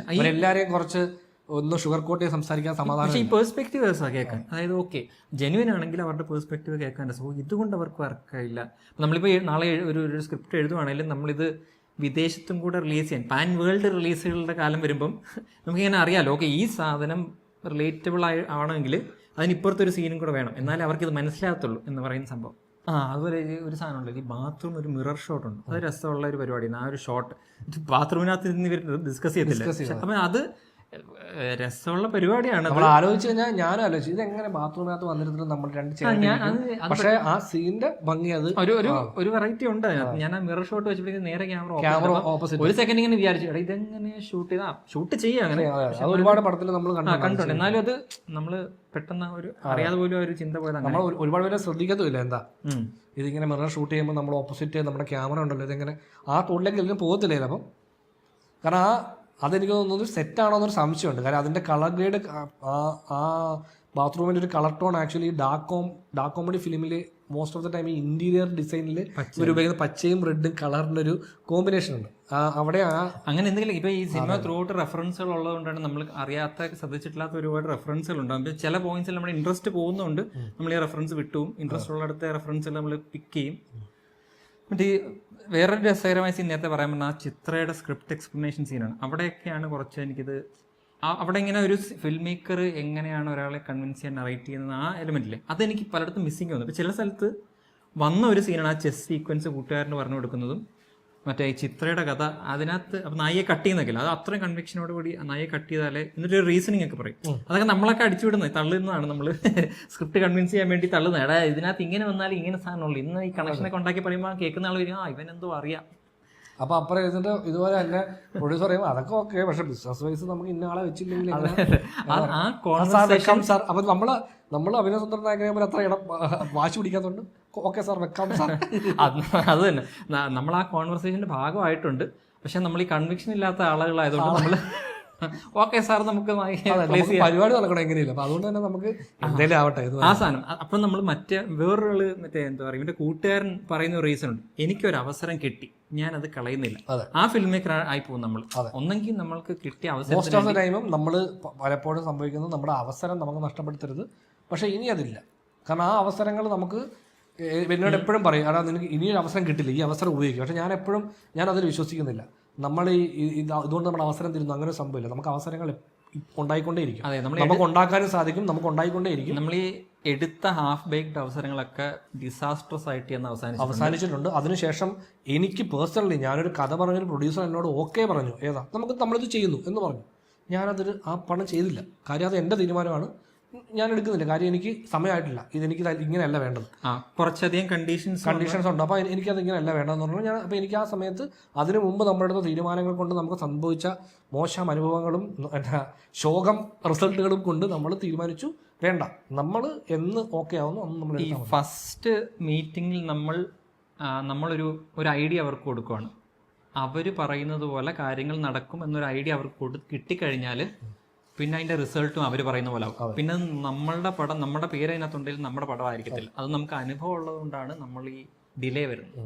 നമുക്കത് ഇപ്പൊ എന്നോട് പലരും ആ പ്രൊഡ്യൂസർ ആദ്യത്തെ തവണ കേട്ടപ്പോൾ തന്നെ ഞാനത് ചെയ്യുന്നത് ഫുൾ വിത്ത് ഒരു പിച്ച് ഡെക്ക് ഉൾപ്പെടെ എല്ലായിട്ടാണ്. എത്ര രൂപ ബജറ്റ് ഉണ്ടാവും, ആരാണ് കാസ്റ്റ്, എങ്ങനെയാണ് ഇതിന്റെ ബിസിനസ് പരിപാടികൾ, ഇതിന്റെ പ്രൊമോഷനിൽ എന്തൊക്കെ പരിപാടി ചെയ്യണമെന്നൊക്കെ ഫുൾ പരിപാടിയായിട്ട് ഞാൻ കഥ പറയുന്നു. കഥ കേട്ട് പുള്ളി പറഞ്ഞു സൂപ്പർ നരേഷൻ എന്നൊക്കെ പറഞ്ഞ് കൈയൊക്കെ തന്നതിന് ശേഷം എന്നോട് പറഞ്ഞു നമുക്ക് ചെയ്യാം, ഇതാണ് നമ്മുടെ, അപ്പോൾ നമുക്കിതാണ് ബജറ്റ്, നമുക്ക് ഇങ്ങനെ ചെയ്യാം അങ്ങനെ ചെയ്യാം എന്നൊക്കെ പറഞ്ഞു കഴിഞ്ഞ് കുറച്ച് കഴിഞ്ഞപ്പോഴത്തേക്ക് എനിക്ക് മനസ്സിലായി ഇത് നമ്മൾ ഉദ്ദേശിക്കുന്ന ലൈനിലേക്കല്ല പോകാൻ പോകുന്നത് മനസ്സിലായി. കൈ നിന്ന് വിട്ടു. അതിനുശേഷം ഞാൻ പിന്നെ ആ പ്രൊഡ്യൂസർ എന്നെ കോൺടാക്ട് ചെയ്തപ്പോൾ ഞാൻ താല്പര്യമില്ല, ഇപ്പോൾ നമ്മളത് ചെയ്യുന്നില്ല, എനിക്ക് കുറച്ചുകൂടെ സമയം വേണം എന്ന് പറഞ്ഞ് ഞാനത് ആ പ്രോജക്റ്റിൽ നിന്ന് കംപ്ലീറ്റ്ലി പുറത്തു വരികയാണ് ചെയ്തത്. അതായത് അതെന്തുകൊണ്ടാണെന്ന് വെച്ച് കഴിഞ്ഞാൽ ആ അവസരം കളയാതെ ഞാനത് ഇന്ന് ചെയ്തിരുന്നെങ്കിൽ ഒരു പക്ഷേ ഇതിപ്പോൾ ആരെങ്കിലൊക്കെ എടുത്ത് വിമർശിക്കുന്ന ഒരു പടമായി ചിലപ്പോൾ മാറിയത്. നമ്മൾ പല സിനിമകളിൽ പറഞ്ഞിട്ടുണ്ട്, ഈ തിയേറ്ററിൽ സിനിമ ബേസ്ഡ് പടങ്ങളിൽ തിയേറ്ററിൽ അതുവരെ പടം എടുത്തുകൊണ്ട് വന്നിരുന്ന ആളുടെ സിനിമ തിയേറ്ററിൽ റിലീസാവുന്നു. ഇപ്പം അടുത്തിടെ കണ്ടത് ദൃശ്യം 3 എന്നിട്ട് അതിന്റെ തിയേറ്റർ റെസ്പോൺസ് എന്ന് പറഞ്ഞൊരു സീൻ ഷൂട്ട് ചെയ്യും. നമ്മുടെ തിയേറ്ററിനകത്ത് വരുന്ന ആൾക്കാർ ചീറപ്പ് ചെയ്യുന്നതും അതെ, അത് എപ്പോഴും കുറച്ച് ലൗഡാണ്. അതുപോലെ അല്ല, എനിക്ക് മറ്റേ വർഷങ്ങൾക്ക് ശേഷത്തിൽ ബേസിൽ ജോസ് വരുന്നുണ്ട് സിനിമയുടെ മാജിക്കാണ് ഇത് എന്ന് പറയുന്ന ആ സാധനം എനിക്ക് ഇതും ആലോചിക്കുമ്പോൾ തന്നെ കുള്ളിയിട്ട് പോയിരുന്നൊരു സാധനം. കുള്ളിയിട്ട് എന്ന് ഉദ്ദേശിച്ചത് അങ്ങനെയല്ല, ഇതൊക്കെ ഒരേ ആളുകളെ ഒരേ ടീമാണ്. ബേസിൽ ജോസഫ് ഇതിനകത്തോണ്ട് വിനീത് ശ്രീനിവാസൻ എടുത്ത പടം, പുള്ളിയുടെ വേറെ അസിസ്റ്റന്റ് ആണ് ഈ പടം എടുത്തേക്കുന്നത്. പക്ഷേ ഈ പുള്ളിയുടെ മീറ്ററാണ് നമ്മളുടെ മീറ്റർ. അതായത് ഇങ്ങനെ കേൾക്കുന്നേ ഉള്ളൂ. അതായത് പുള്ളിയുടെ ഫസ്റ്റ് പടം എടുത്ത് എന്നാ പടപാടാന്ന് ബാക്കിൽ നിന്ന് ഇവിടെ നിന്നൊക്കെ കേൾക്കുവാണ്. അപ്പൊ ആ ലൈൻ ഓഫ് ഒരു സബ്ഡ്യൂഡ് സംഗതി തിയേറ്റർ റെസ്പോൺസിൽ ആദ്യമായിട്ട് കണ്ടപ്പോൾ ഒരു രസം. നമ്മൾ കുറെ കാലമായിട്ട് നീ പറയുന്നത് വിനീത് ശ്രീനിവാസനെ ഒരു രക്ഷകനായിട്ടാണ് പ്രസന്റ് ചെയ്യുന്നത്. എയറിൽ എന്തോ കിടന്ന് കറങ്ങുന്നുണ്ടല്ലോ. അപ്പൊ മറ്റേ സൂപ്പർമാൻ റെഫറൻസ് പോലെ ലുക്ക് ഇറ്റ്സ് എ ബേർഡ് എന്ന് പറയുന്ന പോലെ വിനീത് ശ്രീനിവാസൻ പറന്നു വന്ന് രക്ഷിക്കുകയാണ്. നമ്മൾ ഈ കോയിൻസിഡന്റ്ലി നമ്മൾ ആലോചിക്കുന്ന ഐഡിയാസ് സിനിമയായിട്ട് വരുമ്പോൾ ഉള്ള സങ്കടം. അതെ, നമ്മൾ തിയേറ്ററിൽ പോയിരുന്ന് കാണുമ്പോഴാണ് ചില സീനെ കാണുമ്പോഴത്തേക്ക് എടാ, അപ്പൊ ബേസിക്കലി നമ്മൾ പറയുന്ന കഥ നമ്മുടെ കൂട്ടുകാർക്കൊക്കെ അറിയാവുന്നതുകൊണ്ട് തന്നെ പടം കണ്ടോണ്ടെങ്കിൽ അവർ തിരിഞ്ഞു നോക്കും, എടാ ഇത് നീ അന്ന് പറഞ്ഞ പോലെ അല്ലേ. ഈ ഒബ്സഷൻ കണ്ടതിന് ശേഷം അനു എന്നെ വിളിച്ചപ്പോൾ എന്നോട് പറഞ്ഞതാ, എടാ നീ അന്ന് ഇതുപോലെ ഐഡിയ പറഞ്ഞിട്ടില്ലായിരുന്നു. ഞാനപ്പോൾ പെട്ടെന്ന് ആലോചിക്കാം ഞാൻ ഏത് ഐഡിയ പറഞ്ഞത്. നമ്മൾ കുറേ ഐഡിയ പറയുമല്ലോ, ഇഷ്ടം പോലെ. അതെ, ഇതിൽ ഏത് ഐഡിയ ഇതെന്ന് എനിക്കൊരു ഓർമ്മയില്ല. അതുകൊണ്ട് നീ പറഞ്ഞിട്ടുണ്ട് ഇങ്ങനൊരു ആശയം എന്ന് പറഞ്ഞു. ഞാനാണോ എനിക്ക് അടുത്തിടെ ഏറ്റവും കൂടുതൽ സങ്കടം തോന്നിയത് ഈ പറയുന്ന പോലെ കിഷ്കിന്ധാഖണ്ഡം കണ്ടപ്പോഴാണ്. അത് ഞാൻ ആക്റ്റീവായിട്ടെന്ന് വേണേൽ പറയാം, വർക്ക് ചെയ്തുകൊണ്ടിരുന്ന ഒരു സ്ക്രിപ്റ്റിന്റെ ഒരു 65-70% കഥ അതേപോലെ ആണ്. അതുകൊണ്ട് തന്നെ പടത്തിന്റെ ക്ലൈമാക്സ് കണ്ടുപിടിക്കാനുള്ള ഒരു ത്വര നമ്മുടെ കൂടെ. അതെ, ക്ലൈമാക്സ് വേറെയാണ്. പക്ഷെ നമ്മൾ എഴുതി വെച്ചിരുന്ന ഒരുപാട് ഐഡിയാസ് അതിൽ കാണുമ്പോൾ ഇതിന് ഈ സിനിമയ്ക്കകത്ത് പറയുന്ന പോലെ ഇനി അതുപോലൊരു സിനിമ എടുത്താൽ അതിന്റെ കോപ്പി നമ്മളാന്ന് പറയും. അതൊരു സങ്കടമാണ്. അതെ, അതായത് ഇതിനൊരു വേറൊരു എക്സാമ്പിൾ ഞാൻ പറയുകയാണെങ്കിൽ ഞാൻ ചെയ്തൊരു വെബ് സീരീസ് ഉണ്ട്, ഒരു 3 എപ്പിസോഡിന്റെ സുമേഷ് സൂപ്പർ ഹീറോ എന്ന് പറഞ്ഞ വെബ് സീരീസ് ഉണ്ട്. അതാരും ഒഴിപ്പോയി കാണണ്ട, കൊള്ളത്തില്ല. അപ്പോൾ ആ ഷിഫ്റ്റ് ഡിലീറ്റ് അതാണ് സീൻ. അപ്പോൾ ആ പരിപാടി ഒരു ഷോർട്ട് ഫിലിം ആയിരുന്നു ശരി. അപ്പോൾ ഈ ഷോർട്ട് ഫിലിം നമ്മൾ ആലോചിക്കുന്ന സമയത്ത് നമുക്ക് സൂപ്പർ ഹീറോ പടങ്ങളില്ല, മിന്നൽ മുള്ളിയൊന്നും വന്നിട്ടില്ല. സോ നമ്മളത് ചെയ്യാൻ തയ്യാറായി. നമ്മളതിന് ഇത് നമ്മൾ കൊറോണയ്ക്ക് മുമ്പ് ആലോചിച്ച് നീ ഒരു പോസ്റ്റർ ഉണ്ടാക്കി ഞങ്ങളത് ഇറക്കുന്നു. ആ തെളിവ് ഇവൻ തന്നെ മണ്ടൻ നശിപ്പിച്ചു. അതെ, കാസ്റ്റിംഗ് കോളും കാര്യങ്ങളും എല്ലാം ഇട്ട് നമ്മൾ കുറച്ച് കുട്ടികളെ എല്ലാവരും വെച്ച് സെറ്റ് ചെയ്യാന്നുള്ള ഐഡിയയിൽ ഇരുന്നപ്പോഴോട് ആണ് മിന്നൽ മൊഴി അനൗൺസ്മെന്റ് വരുന്നത്. മിന്നൽ മൊഴി എന്ന് പറഞ്ഞാൽ അനൗൺസ്മെന്റ് അല്ല, മിന്നൽ മൊഴി എന്ന് പറഞ്ഞൊരു പടം ചെയ്യുന്നുണ്ട് എന്നുള്ളൊരു ന്യൂസ് വരുന്നത്. അപ്പോൾ നമ്മുടെ കൂടെ പറഞ്ഞാൽ മിന്നൽ മൊഴി എന്ന് പറഞ്ഞ സിനിമ ഇനി എപ്പോഴാണ് വരുന്നത് നമുക്ക് അറിയത്തില്ല. അപ്പം നമുക്കറിയാം, നമ്മൾ വിചാരിച്ചപ്പോൾ ഒരു വർഷത്തിനുള്ളിൽ പടം വരുമായിരിക്കും. അപ്പം നമ്മൾ പറഞ്ഞാൽ ഒരു വർഷത്തിനുള്ളിൽ നമ്മൾ ഈ ഷോർട്ട് ഫിലിം ചെയ്ത് ഇറക്കിയില്ലെങ്കിൽ പിന്നീട് നമ്മളിത് ചെയ്യുമ്പോൾ നമ്മൾ അതിൽ നിന്ന് കോപ്പി അടിച്ചതാണ് എന്നൊരു പരാതി എന്ന് പറഞ്ഞു. അപ്പോഴും എന്നെ സംബന്ധിച്ച്, പക്ഷേ ബേസിക്കലി എനിക്കതൊരു വലിയ പ്രശ്നമല്ല. ഞാൻ ചെയ്യുന്നത് എൻ്റെ ഒരു വേർഷനാണ്. അങ്ങനെ ഒരു ചിന്ത ഉള്ളതുകൊണ്ട് തന്നെ എന്നെ അത് ബാധിച്ചിട്ടില്ല. അപ്പോൾ എൻ്റെ മനസ്സിലാവും ഇനി ഒരു വർഷം ഉണ്ടല്ലോ ഈ പടം വരാൻ. അത് പറയുന്ന പോലെ ഞാൻ ആ സമയത്ത് നിന്റെ അടുത്ത് പറഞ്ഞിട്ടുണ്ട്, ഞാനും ഈ നേരത്തെ പറഞ്ഞ ഒരു സുഹൃത്തുണ്ട്, ഞങ്ങൾ മത്സരിക്കുന്ന സുഹൃത്ത് എന്ന് പറഞ്ഞാൽ ഞങ്ങളും ഇതേപോലെ കുട്ടനാട്ടിൽ പ്ലേസ് ചെയ്ത ഒരു സൂപ്പർ ഹീറോയുടെ കഥ നമ്മളും ഇത് എനിക്ക് തോന്നുന്നത് ഞങ്ങൾ മാത്രമല്ല, ഇതേ കോൺസെപ്റ്റ് ഒരുപാട് പേര് ആലോചിച്ചിട്ടുണ്ടാവും. പക്ഷെ അതിന്റെ ഫൈനൽ വേർഷൻ എത്തിയത് ബേസിലിന്റെ ആദ്യം വരുന്നത് എന്ത് ഈ പടത്തിൽ പറയുന്ന പോലെ ഫസ്റ്റ് ഈസ് ഓൾവേസ് റിമെമ്പർഡ്. അതെ അതെ. അപ്പൊ ആ ഫസ്റ്റ് റിമെമ്പർ ചെയ്യുന്നു, അത് വളരെ ഇമ്പോർട്ടന്റ് പോയിന്റ് ആണ്. അത് കഴിഞ്ഞ് ചെയ്യുന്ന ഒരാൾ എപ്പോഴും കോപ്പി ചെയ്താവാൻ ചാൻസ് ഇല്ല. കോയിൻസിഡന്റലി 10 പേർക്ക് ഒരു ആശയം വരുന്നു, പിന്നെ അതിന്റെ പുറത്ത് ഈ ആശയം എത്ര ഗംഭീരമാണെങ്കിൽ അതിന്റെ പുറത്തൊരു വർക്ക് നടന്നത് സിനിമയാവണം.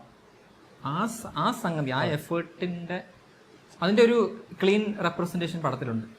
അത് വളരെ ഇമ്പോർട്ടന്റ് ആണ്. അത് നമുക്കൊക്കെ നമ്മുടെ ഈ ഐഡിയ വന്നു എന്ന് പറഞ്ഞിട്ട് ഇനി കാര്യമില്ല, ഇനി ചെയ്താൽ നമ്മളത് അന്ന് ഇറക്കിയിരുന്നെങ്കിൽ ഒരു പക്ഷേ അതും പരാജയമാവും. പക്ഷെ പേരിന് പറയാൻ ഒരു ഷോർട്ട് ഫിലിം, മലയാളത്തിലെ സൂപ്പർ ഹീറോ ഷോർട്ട് ഫിലിം ചെയ്തെന്ന് പറയാം എന്നേ ഉള്ളൂ. പക്ഷെ അത് നന്നാവില്ല എന്ന് നമുക്ക് അന്ന് മനസ്സിലായി. നടക്കാൻ നന്നായി, പിന്നീട് ചെയ്തപ്പോഴും അത് നന്നായില്ല. പക്ഷെ അന്നും അതിന്റെ അത് നന്നാവില്ല എന്ന് സെക്കൻഡ് ഡേ ഷൂട്ടിൽ തന്നെ ഞങ്ങൾ വിലയിരുത്തി കഴിഞ്ഞു. പക്ഷെ നമുക്ക് ആ പ്രോഡക്റ്റ് കംപ്ലീറ്റ് ചെയ്യേണ്ട ഒരു സിറ്റുവേഷനിലേക്ക് നമ്മൾ തള്ളപ്പെട്ടത് കൊണ്ട് നമ്മളത് ചെയ്ത് ഫിനിഷ് ചെയ്തു, അത് ഇറങ്ങി കൊടുത്തു, നമ്മൾ ആ പരിപാടി വിട്ടു. കാര്യം ആ പ്രോജക്റ്റ് കാണിച്ചിട്ട് ഞാൻ ചെയ്ത വർക്കാണെന്ന് പറഞ്ഞ് എനിക്ക് ആരുടെ മുമ്പിൽ കാണിക്കാൻ പേഴ്സണലി എനിക്ക് ധൈര്യമില്ല. അങ്ങനത്തെ ഒരു അവസ്ഥയാണ്. അപ്പം അതും ഈ പറഞ്ഞാൽ ഇതെല്ലാം ഒരുപാട് എക്സ്റ്റേണൽ ഫാക്ടേഴ്സ് ഉണ്ട്. ഇപ്പോൾ പറഞ്ഞാൽ നമ്മുടെ ബുദ്ധിമുട്ടല്ല, ഈ ഫൈനൽ പ്രോഡക്റ്റ് നന്നായിട്ടില്ലെങ്കിൽ എല്ലാവരും അവരവരുടെ സൈഡിൽ നിന്ന് ചിന്തിക്കും. ഇപ്പം ഞാൻ അതിന്റെ പ്രൊഡ്യൂസർ ചിന്തിക്കുന്നത് ഇവര് ഈ കൊണ്ടുവരുന്ന കഥ മികച്ചതാണല്ലോ, കലയെ ഉദ്ധരിക്കാന്നല്ലല്ലോ, ഇത് എങ്ങനെ വിൽക്കാം, ഇത് എന്തൊക്കെ ട്വീക്ക് ചെയ്താൽ ഇത് സെല്ലബിൾ പ്രോഡക്റ്റായി മാറ്റാൻ സാധിക്കുമെന്ന് ഇതിന് കാശ് മുടക്കുന്നയാൾ ചിന്തിക്കുന്നു. അതിനുവേണ്ടി നമ്മളെ ഫോഴ്സ് ചെയ്ത് ഒരു മാറ്റം ഉണ്ടാക്കുന്നു.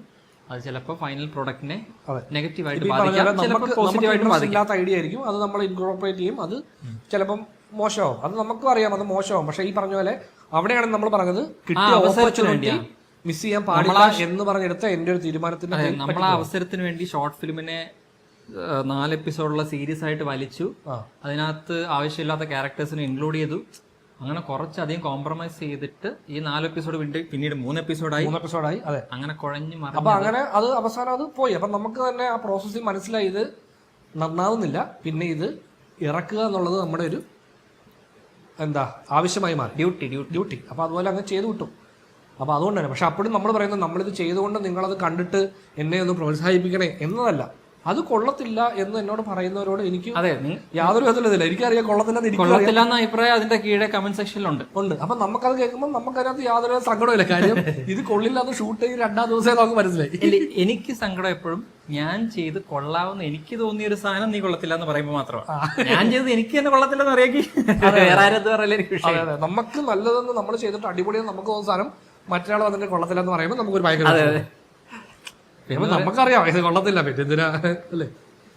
പിന്നെ അതുപോലെ സിനിമയിൽ നല്ലൊരു എലമെന്റ് ആണ് ഈ ലാസ്റ്റ് പറയുന്ന ഒരു സംഭവം. അത് സിനിമാറ്റിക്കലി വന്നിരുന്ന രസമായിരുന്നു. പക്ഷേ ഈ ലൈക്കബിലിറ്റി ഫാക്ടർ, ഇപ്പോൾ ഒരാൾ ഉണ്ടാക്കിയെടുത്ത റെപ്യൂട്ടേഷൻ വർഷങ്ങളായിട്ട്, ഇപ്പോൾ ഷേക്സ്പിയറിന്റെ എക്സാമ്പിൾ തുടക്കം പറയുന്നുണ്ട്. അതേപോലെ ഇതിനകത്ത് വേറൊരു റെപ്രസെന്റഡ് ജഗദീഷ് ചെയ്യുന്ന ക്യാരക്ടർ റെപ്രസെന്റ് ചെയ്യുന്ന ഒരു ആഡ്, ഇത്രയും വർഷമായിട്ട് ഉണ്ടാക്കിയെടുത്തൊരു റെപ്യൂട്ടേഷനും അതിന്റെ പിന്നെ ബിൽഡ് ചെയ്ത് വെച്ചിരുന്ന ലൈക്കബിലിറ്റി, അത് ഒരു പോയിന്റിൽ ഇല്ലാതാവുക എന്ന് പറഞ്ഞാൽ ഓഡിയൻസ് അത് അക്സെപ്റ്റ് ചെയ്യത്തില്ല. നമുക്കിവിടെ ഇപ്പൊ ദിലീപിന്റെ കേസൊക്കെ എടുക്കാം. നമുക്ക് നല്ലത് ഒരുപാട് നല്ല പോസിറ്റീവായിട്ട് നമ്മുടെ മനസ്സിൽ നിൽക്കുന്ന ഒരു ആശയം പിന്നീട് തെറ്റാണെന്ന് ആരൊക്കെ പറഞ്ഞാലും അത് അക്സെപ്റ്റ് ചെയ്യാൻ കുറച്ച് ബുദ്ധിമുട്ട് നമുക്കുണ്ടാവും. ഇതിന്റെ അവസാനം ഈ ലൈക്കബിലിറ്റി ഫാക്ടറിനെ കുറിച്ചൊരു സെക്ഷൻ ഉണ്ട്. അതൊരു മറ്റേ നസ്രിന്റെ ഫൈനൽ സ്പീച്ച്. ആ സ്പീച്ചിനകത്ത് പറയുന്ന കാര്യങ്ങൾ എന്താ പറയുക, നമുക്കൊക്കെ പറയാൻ ആഗ്രഹമുള്ള കുറച്ച് കാര്യങ്ങൾ അതിൻ്റെ ഒരു കൃത്യമായിട്ട് പറഞ്ഞൊരു സംഭവം. എനിക്കും പല കാര്യങ്ങളും ഇങ്ങനെ ആശയമായിട്ടുണ്ടെങ്കിലും അത് നമുക്ക് കൃത്യമായിട്ട് വേർഡ്സിൽ പറയാൻ ബുദ്ധിമുട്ടുണ്ടല്ലോ. അപ്പം നമുക്ക് ഇപ്പോൾ വർഷങ്ങളായിട്ട് ഉണ്ടാക്കിയെടുത്തൊരു റെപ്യൂട്ടേഷൻ, അത് ഷേക്സ്പിയറിനെ കുറിച്ചും ഈ സിനിമയ്ക്കകത്ത് തന്നെ ഒരു ജഗദീശ് എന്ന റൈറ്റർ വർഷങ്ങളായിട്ട് എന്ത് മീൻസ് യൂസ് ചെയ്തെന്നുള്ളതല്ല, ലക്ഷ്യമാണ് മാർഗമല്ല എന്ന് പറയുന്ന പോലെ എന്ത് മീൻസ് യൂസ് ചെയ്തും ഉണ്ടാക്കിയെടുത്തൊരു റെപ്യൂട്ടേഷൻ ഉണ്ട്. ആ റെപ്യൂട്ടേഷൻ തകർന്നു എന്ന് വിശ്വസിക്കാൻ പലർക്കും ബുദ്ധിമുട്ടുണ്ടാവാറുണ്ട്. നമ്മൾ ഇഷ്ടപ്പെടുന്ന ഒരു എഴുത്തുകാരൻ, ഒരു സിനിമ നടൻ, ഒരു സിനിമ അയാൾ അങ്ങനെ ചെയ്തു, അതെ, ഒരു നെഗറ്റീവ് ആയിട്ടുള്ള ഒരു കാര്യം. ഇപ്പം നമ്മൾ ഒരുപാട് പേർക്കെതിരെ പല അലിഗേഷൻസും ഉണ്ടാകുമ്പം അയാൾ അങ്ങനെ ചെയ്ത് കാണോ എന്ന്, അയാൾ ഒരിക്കലും അങ്ങനെ ചെയ്യില്ല. കാരണം എന്താണെന്ന് വെച്ചാൽ ഈ ലൈക്കബിലിറ്റി എന്ന് പറഞ്ഞാൽ ബേസിക്കലി പോസിറ്റീവ് ബയസ് എന്ന് പറയും. നമ്മൾ ഒരാൾക്ക് മേലെ നമ്മൾ അപ്ലൈ ചെയ്യുന്നൊരു പോസിറ്റീവ് ബയസ് ആണ്. അപ്പം അത് നെഗറ്റീവ് ആകുക എന്ന് പറയുന്നത് നമുക്കത് അക്സെപ്റ്റ് ചെയ്യാൻ പറ്റത്തില്ല. കാരണം അയാൾ മോശമാണോ നല്ലതാണെന്നുള്ളതല്ല, നമ്മുടെ മനസ്സിൽ അയാളുടെ ഇമേജ് നല്ലതാണ്, അത് മാറ്റി എഴുതാൻ കുറച്ച് ബുദ്ധിമുട്ടാണ്. അപ്പോൾ അതിനെതിരെ പറയുന്ന ആൾ സത്യം പറഞ്ഞാൽ പോലും നമ്മുടെ ഉള്ളിൽ നമ്മളുടെ ഓപ്പോസിറ്റ് കൗണ്ടർ ഉണ്ടാക്കും. അതെ, കൗണ്ടർ ഉണ്ടാക്കും. അവിടെ ബോർഡ് അവിടുന്ന് നീ പറഞ്ഞ ആ സാധനം ഉണ്ടാക്കും. അപ്പോൾ ആ സംഗതിയെക്കുറിച്ച് ഈ സിനിമയുടെ അവസാനം പറയുമ്പോൾ അത് കൃത്യമായിട്ട് നല്ല വേർഡിങ്സ് ആയിരുന്നു. ഈ പടത്തിൽ അത് ത്രൂ ഔട്ട് നമുക്ക് കാണാനും പറ്റും. അങ്ങനെയാണ്. അതായത് ഈ അഭിനവ് സുന്ദർ നായകനെ പറ്റി പറയുന്നത്, പുള്ളി ഈ പറഞ്ഞ പോലെ ഒരു കാര്യം ചെയ്യണമെന്ന് ആഗ്രഹിച്ചാൽ അത് ചെയ്യും. അതിന് ഇത്ര പേര് ഓപ്പോസിറ്റ് എന്നാലും പുള്ളി അത് ചെയ്യും. അതുകൊണ്ട് തന്നെ പുള്ളിയോട് പലർക്കും ഈ പറഞ്ഞ പോലെ പുള്ളി ലൈക്കബിൾ ആയിട്ടുള്ള ക്യാരക്ടർ അല്ല. അങ്ങനെ ഒരു ഇതുണ്ട്. അപ്പൊ അതുകൊണ്ട് തന്നെയാണെന്ന് തോന്നുന്നത്. അതായത് കംപ്ലീറ്റ്ലി ഈ പടം പുള്ളിയുടെ തന്നെ ഒരു റെപ്രസെന്റേഷൻ ആണ് ഈ വിനീത് മാധവൻ എന്ന് പറഞ്ഞ ക്യാരക്ടർ. ഈ നമ്മുടെ ടൈറ്റാനിക് എടുത്ത ആളല്ലേ ജെയിംസ് ക്യാമറൺ, പുള്ളിയെ കുറിച്ച് ഇതേ ഒരു, അതായത് പുള്ളിയുടെ സിനിമാറ്റിക്കലി ഭയങ്കര സംഭവമാണ്, പക്ഷെ പുള്ളിയുടെ വർക്ക് ചെയ്യാൻ കുറച്ച് പാടാണ്. പുള്ളി ആ ഒരു സാധനം കിട്ടാൻ വേണ്ടി വല്ലാണ്ട് ഡേവിഡ് ഫിഞ്ചർ അങ്ങനെ കുറച്ച് പേരുടെ കുറിച്ച് ഇങ്ങനെ പറയുന്നുണ്ട്. അങ്ങനെ ഡേവിഡ് ഫിഞ്ചറിനെ പറ്റി പറയുന്നത്, കഴിഞ്ഞ ദിവസം മറ്റേ VFX ആർട്ടിസ്റ്റ് റിയാക്ഷൻ്റെ ഒരു വീഡിയോ കണ്ടപ്പോൾ അതിനകത്തൊരു ഏലിയൻ 3 മൂവി പുള്ളിയാണ് എടുത്തത്. അതിലൊരു 7 സെക്കൻഡ് ഒരു ഷോട്ട്, ആ ഒരു ഷോട്ട് 7 സെക്കൻഡ് ആണോ 7 ഫ്രെയിം ആണോ 7 ഫ്രെയിം. അപ്പോൾ ഇവർ പറയുന്നത് 7 ഫ്രെയിമാണ്. ഈ 7 ഫ്രെയിമിന് വേണ്ടി 10-30 ടേക്ക് എടുക്കുക. അപ്പോൾ ചോദിക്കുന്നത് 7 ഫ്രെയിമിന് വേണ്ടി എന്ന് എടുക്കുന്നത് പുള്ളി ചോദിക്കുന്നത്, അത് 7 ഫ്രെയിമേ ഉള്ളൂ, അതുകൊണ്ട് എനിക്ക് എത്ര ടേക്ക് എടുത്താലും നന്നാക്കിയേ പറ്റത്തുള്ളൂ എന്ന് പറയുന്ന ഒരു വാശിയല്ല, അത് പുള്ളിയുടെ അതൊരു ലൈൻ ഓഫ് എക്സ്ട്രീമിസം ആണ്. അതുപോലെ വേറൊരു ലൈൻ ഓഫ് എക്സ്ട്രീമിസം ഉണ്ട്. ഷൈനിങ്ങിന്റെ ഡയറക്ടർ പേരെന്താ? ക്യൂബ്രിക്കിൻ്റെത് എന്താ പറയാ, വല്ലാണ്ട് നമുക്ക് തന്നെ ദേഷ്യം വരുന്ന രീതിയിൽ, കേൾക്കുമ്പോഴേ നമുക്ക് ദേഷ്യം വരുന്ന, അത്രയും പെർഫെക്ഷന് വേണ്ടി സിനിമയാണ് എല്ലാത്തിനും വലുത് എന്നുള്ള ലൈൻ ഓഫ്. അപ്പൊ അങ്ങനെയുള്ളൊരു അത്രയും ഒബ്സഷനിലേക്ക് പോയിട്ടില്ലെങ്കിലും നമുക്കിവിടെ ഉള്ള കുറച്ച് ഒബ്സസീവ് ഫിലിം മേക്കേഴ്സിൽ ഒരാളാണ് അഭിനവ് സുന്ദർ നായിക്. അതെ, പിന്നെ ഇത്രയൊക്കെ സംസാരിക്കാൻ അവസരം തന്ന സിനിമയ്ക്കും അഭിനവ് സുന്ദർ നായിക്കിനും നമ്മുടെ ഒരു നന്ദിയുണ്ട്. കാര്യം ഒരു പരിധി വരെ നമ്മളെ റിലേറ്റബിലിറ്റി, ആ ഒരു ഫാക്ടറാണ് ഈ സിനിമയുടെ ഏറ്റവും വലിയ പോസിറ്റീവ്. അതെ, ഈ ജേണിയുടെ നമ്മുടെ ഒരു ഭാഗമാണ്. അതെ, നമ്മൾ എനിക്ക് എന്നെ തന്നെ കുറെ ഭാഗത്ത് കാണാം. നമുക്ക് ഒരുപാട് ഈ യാത്ര, അതായത് സിനിമയിലേക്കുള്ള യാത്രയിൽ സിമിലർ പാത്സിൽ ഒരുപാട്. ഒരു കമന്റ് കണ്ടായിരുന്നു, എന്റെ ലുക്ക് ലൈക്കബിലിറ്റി അല്ല, ലുക്കിന്റെ ഒരു, എനിക്ക് തോന്നിയില്ല, പക്ഷെ ഒരു ഛായ നസ്ലിന്റെ ഇനിഷ്യൽ ലുക്കിലുണ്ടെന്ന്. മറ്റേ മീശയും അത് വെച്ചിട്ടായിരിക്കും പറഞ്ഞ. അപ്പം ആ ക്യാരക്ടർ വൈസും കുറെയൊക്കെ ഈ സിനിമയുടെ ക്യാരക്ടർ ഇതിനു മുമ്പ് എനിക്ക് ഇങ്ങനെ തോന്നി, മറ്റേ ഫഹദിന്റെ മറ്റേ OCD പടം, നമ്മുടെ നോർത്ത് ഇന്ത്യ. ഞാൻ ആ പടം കാണുമ്പോഴത്തേക്കും അതും കുറെയൊക്കെ ഞാനാ. ഇത് കണ്ടപ്പോഴും എനിക്ക് ഇതും കുറെയൊക്കെ ഞാനാ എന്ന് തോന്നി. എല്ലാം ഞാൻ. സോ അപ്പം മോളിവുഡ് ടൈംസിനെ പറ്റിയുള്ള നമ്മുടെ ഒരു ഒപ്പീനിയൻ ആണിത്. സോ നമ്മളിപ്പോൾ പറഞ്ഞ് ഒരുപാട് കാട് കയറി പോയിട്ടുണ്ടെന്ന് അറിയാം. ഒരുപാട് കാര്യങ്ങൾ പല കാരണങ്ങളുണ്ട്. കറണ്ട് പോകുന്നു, വെല്ലടിക്കുന്നു, ബാറ്ററി തീരുന്നു. മൂന്നാമത്തെ ബാറ്ററിയാണ് ഇപ്പോൾ ക്യാമറ ഓടുന്നത്. പുറത്ത് നല്ല മഴ അല്ലേ, തുടങ്ങിയപ്പോൾ 4:30 ആയപ്പോൾ ഷൂട്ട് ചെയ്യാൻ തുടങ്ങിയതാണ്. ഇപ്പോൾ 7:30 ആയി. ഇത്ര സമയമായിട്ട് നമ്മളൊരു വീഡിയോ മൾട്ടിപ്പിൾ ടൈം റെക്കോർഡ് ചെയ്തൊരു 8-9 ക്ലിപ്പായിട്ടുണ്ട് ഇപ്പോൾ. അതുകൊണ്ട് ഇതിൻ്റെ ഫ്ലോ കാണത്തില്ല. സോ അതുകൊണ്ട് ഇത്ര നേരം കണ്ടിത് ഇവിടം വരെ എത്തിയ ആരെങ്കിലും ഉണ്ടെങ്കിൽ നിങ്ങളുടെ എഫേർട്ടിനെ ഞങ്ങൾ മാനിക്കുന്നു അല്ലേ. 315 ഇത് ആരെങ്കിലും ഓടിച്ച് 315 ഇടുക, കുഴപ്പമില്ല. പിന്നെ അതുപോലെ അഭിനവ് സുന്ദർ നായിക് എന്ന ഡയറക്ടർ, അല്ലെങ്കിൽ അദ്ദേഹത്തിനോട് ചേർന്ന് ആരെങ്കിലും ഈ വീഡിയോ കാണുകയാണെങ്കിൽ നമുക്ക് അദ്ദേഹത്തോട് പറയാനുള്ളത്, നമുക്ക് യാതൊരു വിധത്തിലുള്ള നിങ്ങളിലുള്ള പ്രതീക്ഷ നഷ്ടപ്പെട്ടിട്ടില്ല. ഞങ്ങൾ അടുത്ത സിനിമയ്ക്ക് വേണ്ടി ഇതിൽ കൂടുതൽ ഇത് പുള്ളിക്ക് കുറെ കാലമായിട്ട് പറയാനുണ്ടായിരുന്ന പുള്ളിയുടെ കഥയാണ്. ഇത് കഴിഞ്ഞിട്ട് ഇനി പുള്ളി മറ്റൊരു സിനിമ എടുക്കുന്നത് മറ്റൊരു സിനിമയാകുമ്പോൾ ഈ ഒരു ഭാരം മാറ്റി വെക്കും. ഓക്കെ, എനിക്ക് പറയാനുള്ള പറയാനുള്ളത് എല്ലാം കഴിഞ്ഞു, ഇനി സിനിമയിലേക്ക് തിരിച്ച് പോവാം എന്നുള്ള ലൈൻ. അതെ, അതുകൊണ്ട് തന്നെ 3 സെക്കൻഡ് പാർട്ടൊക്കെ വരുന്നു എന്നുള്ള പുള്ളി പറയുന്നത് അതൊക്കെ ചെയ്യുന്നുണ്ടെന്ന് പറഞ്ഞു. സോ നമ്മൾ ആക്ച്വലി അദ്ദേഹത്തിന്റെ അടുത്ത സിനിമയ്ക്ക് വേണ്ടി ഇതിലും കൂടുതൽ പ്രതീക്ഷയോടെ ഇരിക്കുകയാണ്.